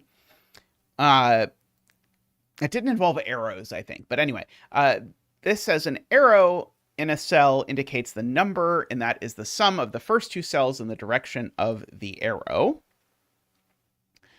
And so we can draw our boundaries because a number can't be included in its own sum, for example.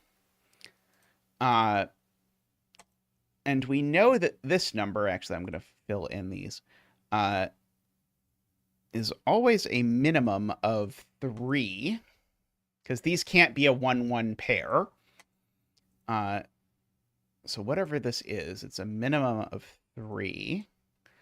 And so therefore this is a minimum of 6, actually.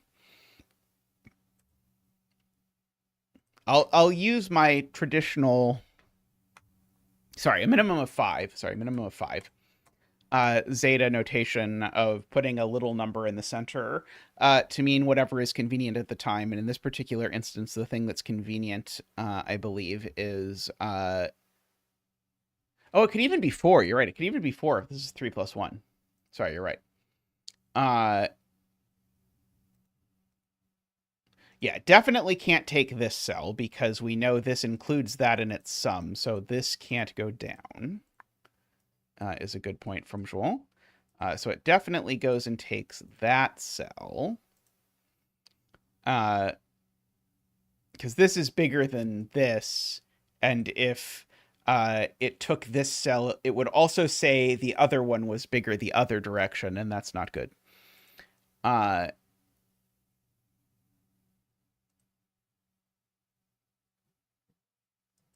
Right. In fact, this cell is bigger than both of these, because that's how arrows work in this puzzle. And so we actually know that this goes down that far. And it doesn't take this cell, for sure. This, again, is a minimum of 3. Okay, and so now this number is actually even because it's double whatever this is. So this is now... minimum of 6? So this is a minimum now of 7, right? Because this is at least 3 plus 3. So this is now a minimum of 6. So this is now a minimum of 7. We do know that this one definitely doesn't take that cell. We know that this grows. We know it doesn't grow into, again, that cell because of the chain of the way things work. That's right. So there's always an argument about which way to make arrows point in these things, but I think Jay has made it so that the arrows point in the way... I guess here that you really couldn't plausibly make the arrows point the other direction. But the arrows here point in a direction that makes the inequality true, which is what I usually aim for. Okay, if this grew one more, then this would be a minimum of 8, which seems impossible, but maybe not. Anyway, this grows. So again, this thing keeps growing and it can't take these cells. So my 7 plus here, it is at, no, sorry, it's only at 6 currently, so it's going to grow some more. I can't have this take that cell because of the...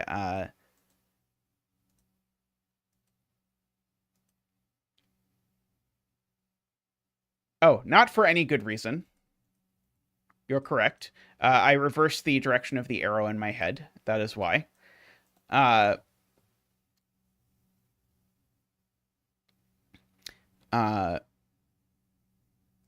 This still can't come over here, though, because that would still violate causality. But I agree. There's no reason why this had to grow. Okay, this does still come down here.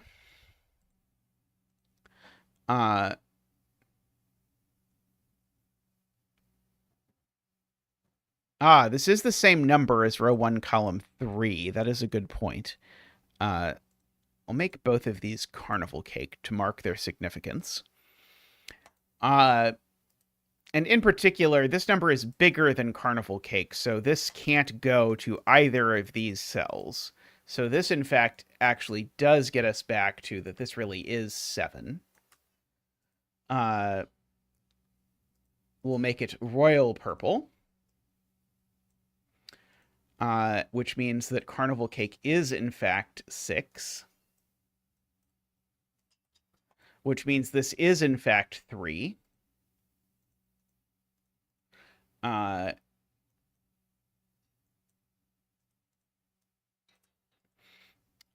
Which means that we have a 1-2 pair, and the 1-2 pair can only go in this order.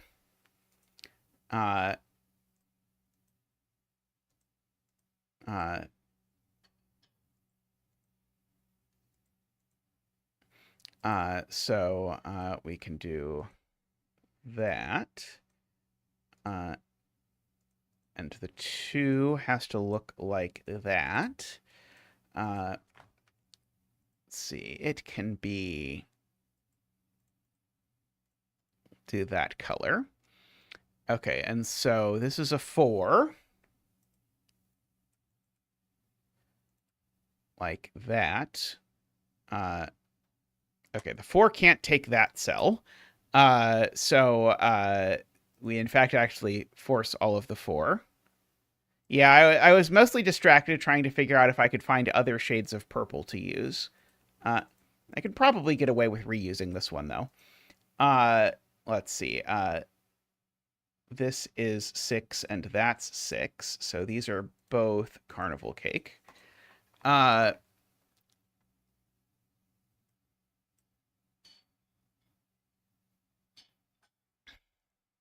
Right. 7 is 6 plus 1, famously. Not the most famous mathematical expression, but up there. And so this is a 5. So that's a 5. Yeah, there's got to be 2 6 ominoes or we're going to have problems. And so can this avoid touching that? Only just.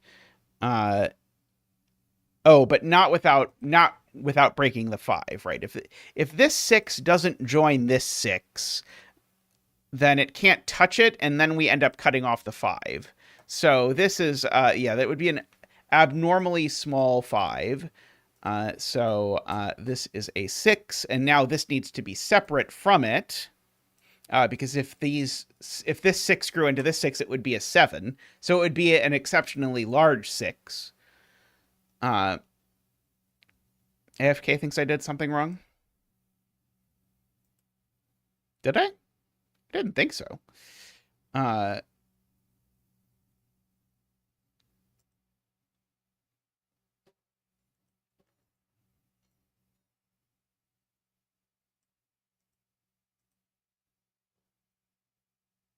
Because I said if this 6 doesn't take that cell, then it cuts off the 5.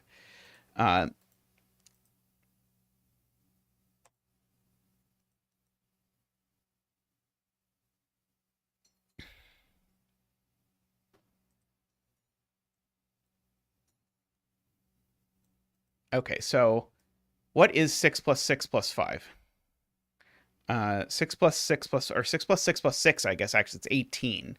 Okay, so there's one more monomino in here if you add these all up, because the ominoes we know about add to 18 in size. And so there's one more monomino, and it goes here, because this cell,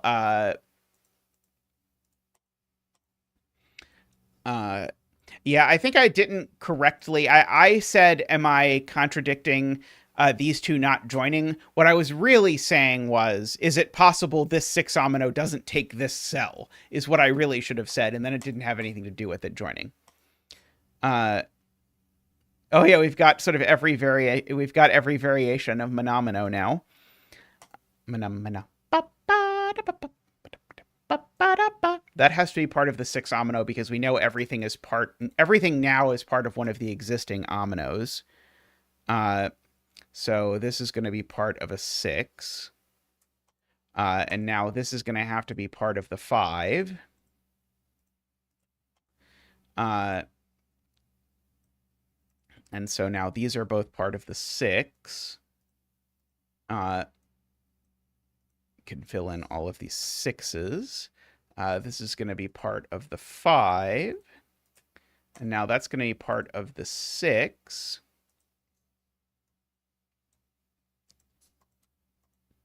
My 5 is going to come over here. And there we go. That was lovely. I really liked that. Is there a bigger version of this? If there is, I never saw it, but it was a very cute puzzle there.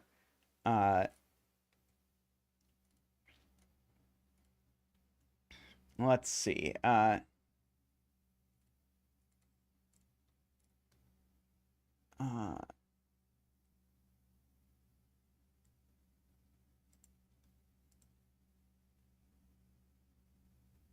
We've got time for one more. Let's do a good old micro-study puzzle. Normal 6x6 Sudoku rules apply. Digits separated by colored dots must differ by a number n, which must be determined by the solver. Dots with the same color have the same n. The value of n must be unique for each different color. Digits separated by a black dot have a ratio of 1 to 2. Not all dots are necessarily given. Apparently, black is not a color.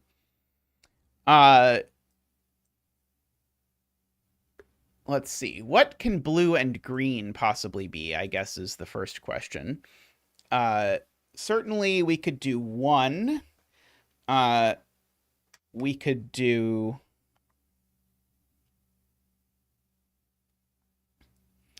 Can we do 2? I'm guessing we can do 2. We would do 1, 3, 2, 4. I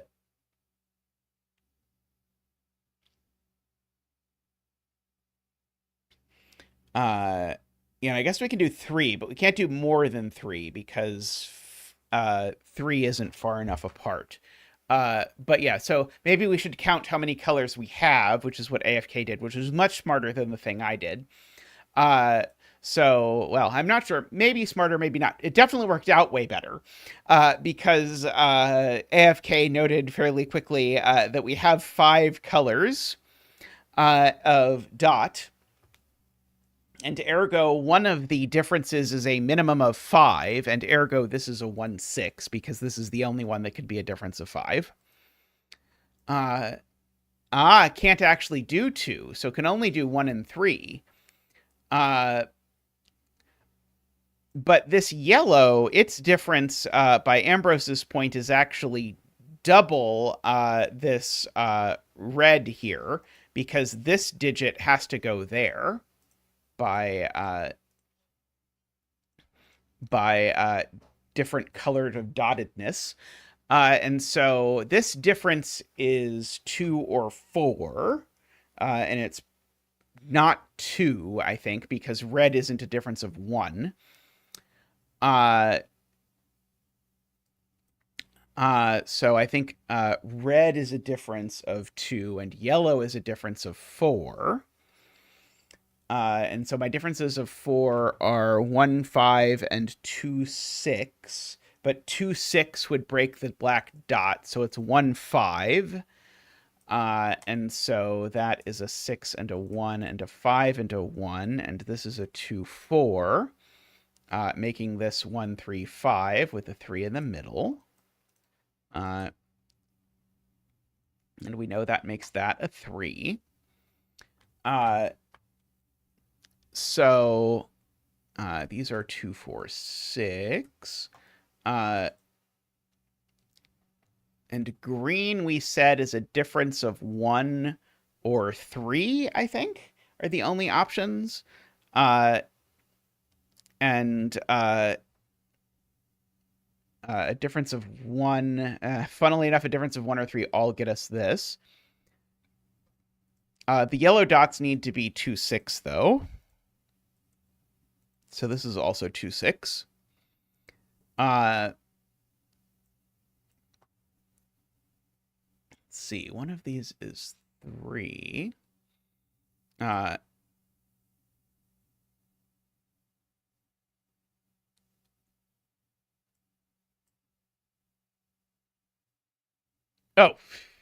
So this is a 4. I don't know how the 2, 6 pair was what took me forever to see, but anyway. So green is a difference of 1. So that's not 1, 2. So one of these is 1, 2. And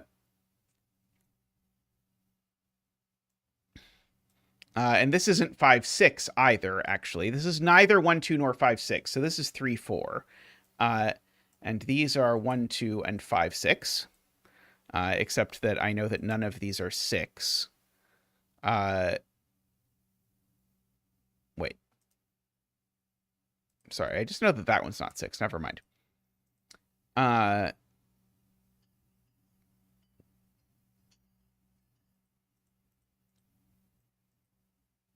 this 2, 6 goes there. Because we need a 2, 6 in this row, and so it goes here. So this isn't 1, 5. It's that 2, 6. Just for the record. So this isn't a 2, 6. It's a 1, 5.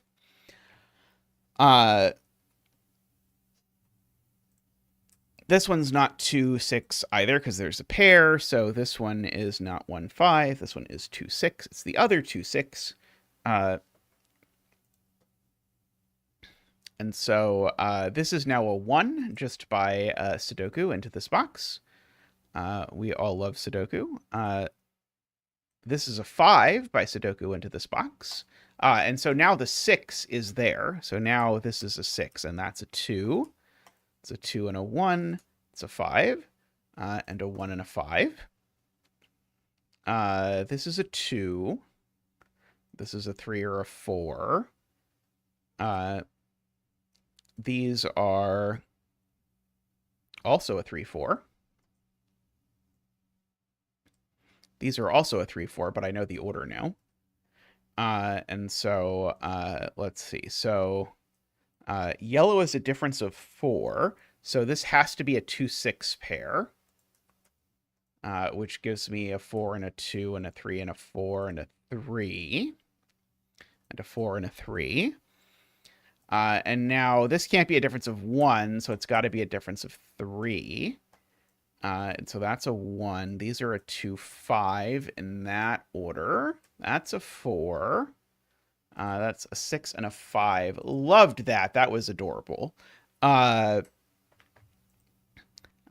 always with the micro-study 6x6s especially. Let's see. Could probably do one more.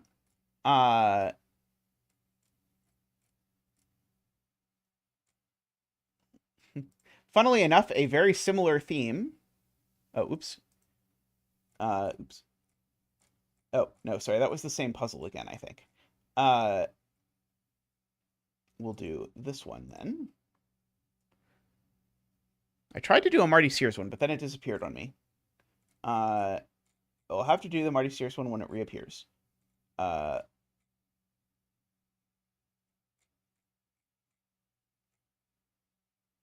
Either that or literally I just misread microstudy.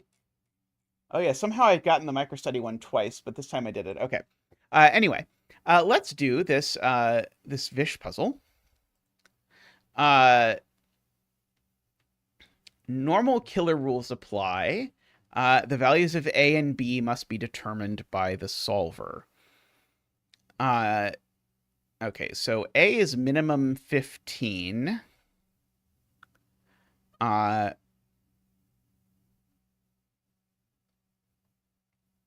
So I guess these sum to a maximum of 6. A plus B is more than 21.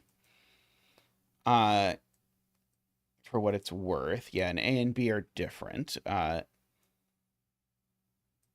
certainly is the case that this digit goes here. I don't know if that's helpful, but it's the kind of thing my brain always leaps to in these sorts of puzzles. At least one of the B digits has to go in here. A actually has 2 different ways to make it in 4 digits. So A can't be 17 or 18. So A can only actually be 15 or 16.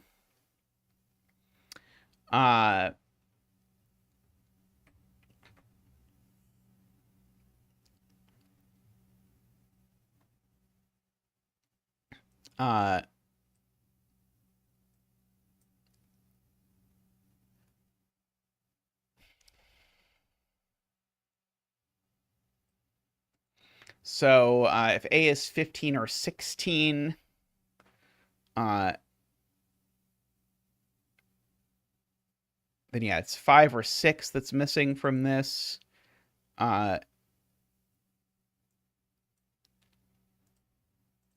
I see. So people want me to mark that there's only 2 ways to make both 5 and 6, and this sums to either 5 or 6. And so I think people want me to do that coloring.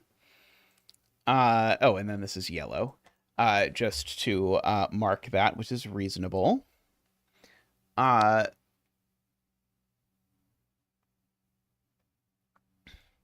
Now, all of yellow and purple are in this cage, but I don't know that that tells me that terribly much.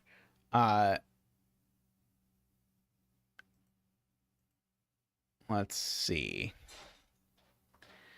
B is more than 6.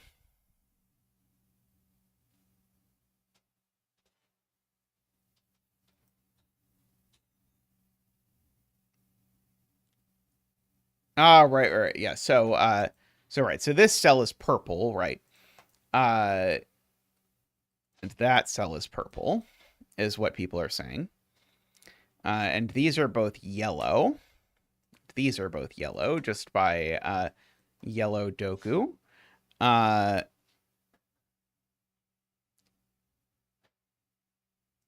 see. So these are like the other ones. Let's see. So this one's green for sure. Because it sees both yellows and both purples. This one is green because it sees both yellows and both purples. Let's see. This one is green. Oh, actually, both of these are green.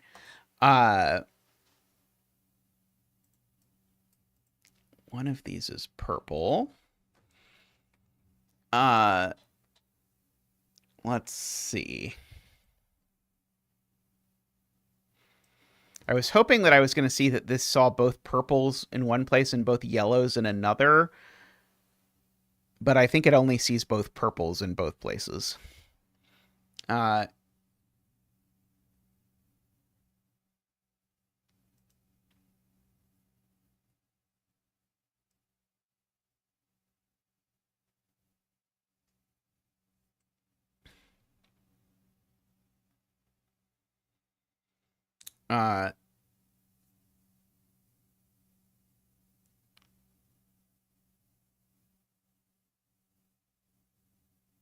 Yeah, A is green plus yellow, and A is also green plus purple.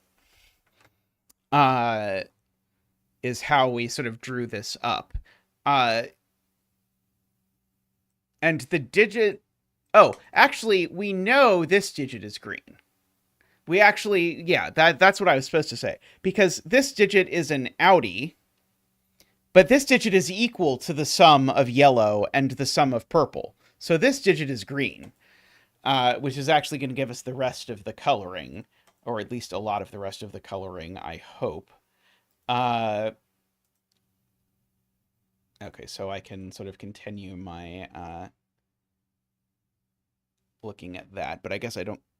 Oh, I guess I do know where green with a circle goes here, right? Green with a circle... Circle isn't yellow because circle is equal to the sum of the two yellows. Right? Oh, no, sorry. That's not true, right? That's not true. Sorry. I got things confused here. Sorry, I was suddenly thinking that circle was the thing that was omitted between these that was omitted from the A cage, but that's not right. It's not the thing that's omitted from the cage.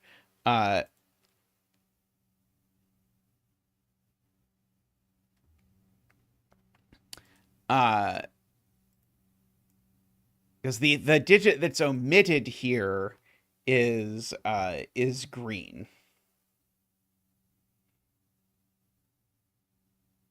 So this green is the sum of this is the green that's not in the A cage because the other green is in the A cage. And so this green is the sum of yellow and it's the sum of purple.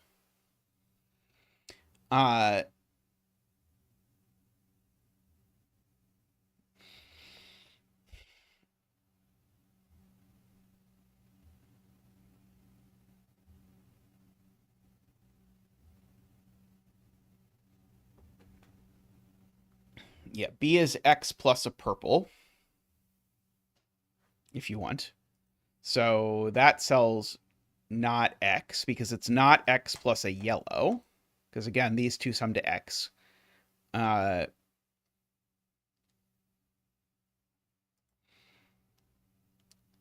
This cell can't be purple. So this cell is either green or... Oh, this cell is just green. It can only be green. Because in this box, green is both yellows plus purple. So it's X plus purple. If I made this purple, it would be X plus a yellow. That doesn't work. And this just can't be yellow by the column. So now both of those are purple, which makes that green. So that is the Xy green. For what it is worth. So that is the Xy green. For what it is worth.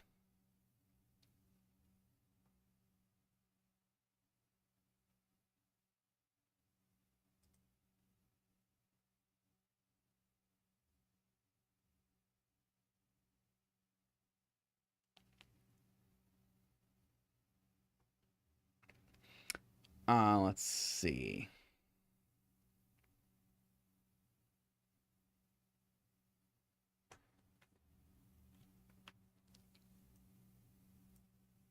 Column 3 has 3 colors in a cage and also needs another yellow and another purple.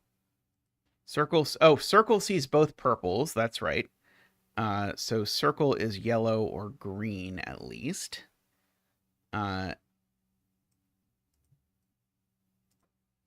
don't know which. Of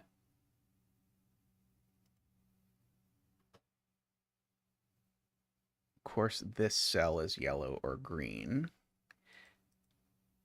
In fact, this cell is that one if I want. I don't know that I want to, but I could.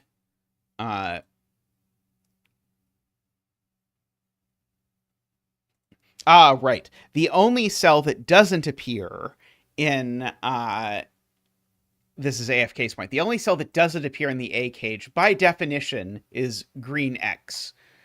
And ergo, this yellow has to appear, and the only place it can appear is there. And so that yellow is, in fact, red circle. And so that yellow is red circle, that yellow is red circle, and that yellow is red circle.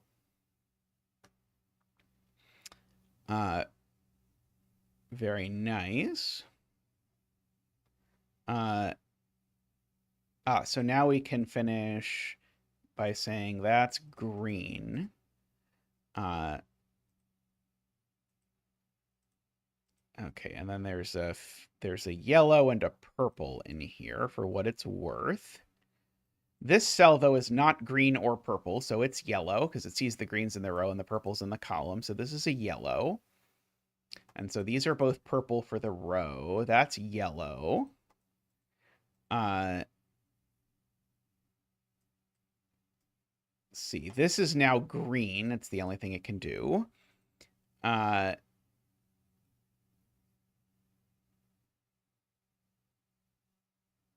Let's see.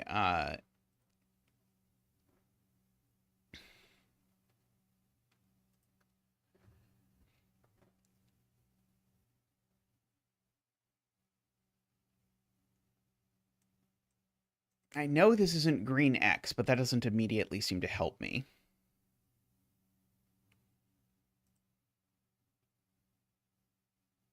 Yeah, we can start coloring purples, I suppose.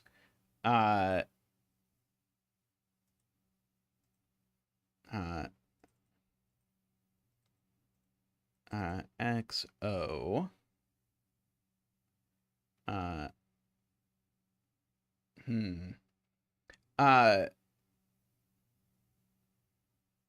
That maybe did not help as much as I had hoped it would.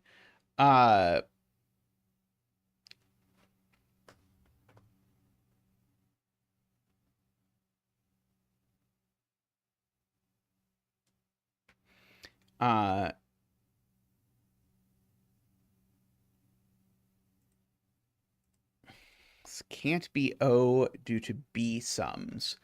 Right.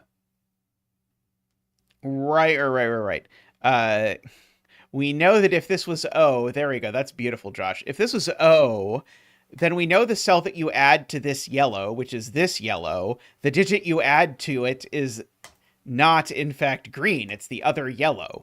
And so, therefore, this isn't O. This is X. That's O. That's X. And now this isn't purple anymore. So now that's a purple X. Very good spotting, Josh. And so that is green. And now that is purple. And now that is green. And we can go ahead and fill in our O here. Let's see. So this is a green plus a yellow. Okay. We know this isn't green X because we know that the thing you add to green X in order to get B is purple circle. Because remember, green X is the sum of both yellows and the sum of both purples. So this isn't green X. This is green X, which makes that green X, which makes that green X.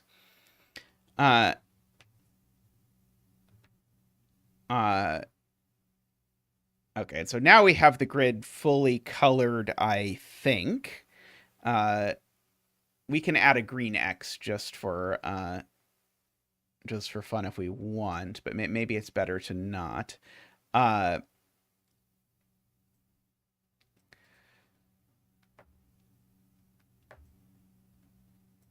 Okay, so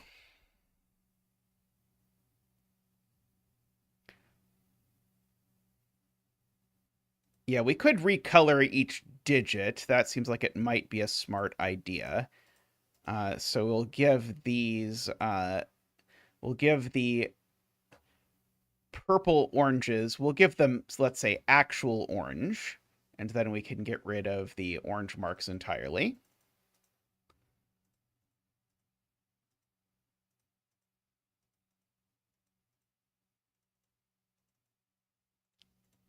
Okay, we'll make the unmarked greens into blues.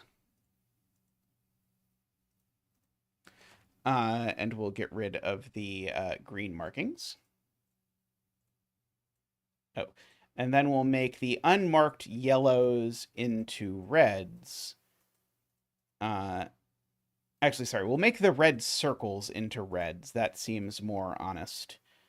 And so we get that, and then we can get rid of that.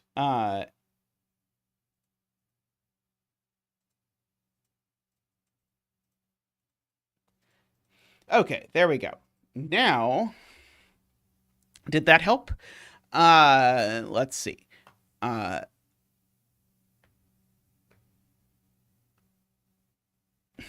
because it's Zeta, we add letters, of course. Let's see. And again, the thing we set up here is that... Hey, Juggler, how are you doing?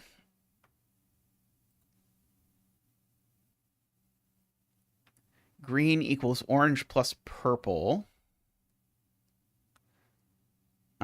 By column 3 and column 6 cages. Right. Yeah, that's how we set this up, is that green, let's remember that green, I'm going to actually mark the greens with a circle so that I can mark the things that we agreed sum to green, which are those two and those two sum to green. Let's see.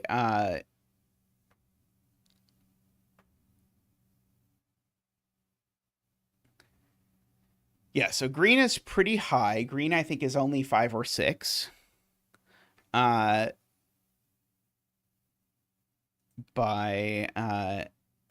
this.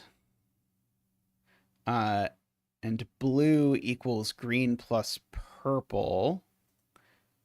From these cages, right? The blue does equal green plus purple. So blue's even bigger than green. Okay, so green is at least 5, and blue is bigger. So green must be 5. Blue must be 6. And therefore, purple is 1. So that seems to make orange 4. Let's see. Okay, so that seems to make the remaining things 2, 3 pairs. Let's see. So A is 16. Let's see. And B is... so this is 2, 3. B is 9.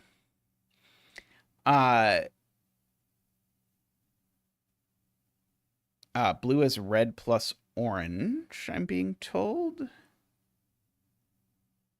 Somewhere. B is just 9, right? I think that's true. So yellow is 3. And red is 2. Very elegantly done. I think these sorts of puzzles can wear out their welcome very quickly, so I think these are an excellent choice for 6x6s.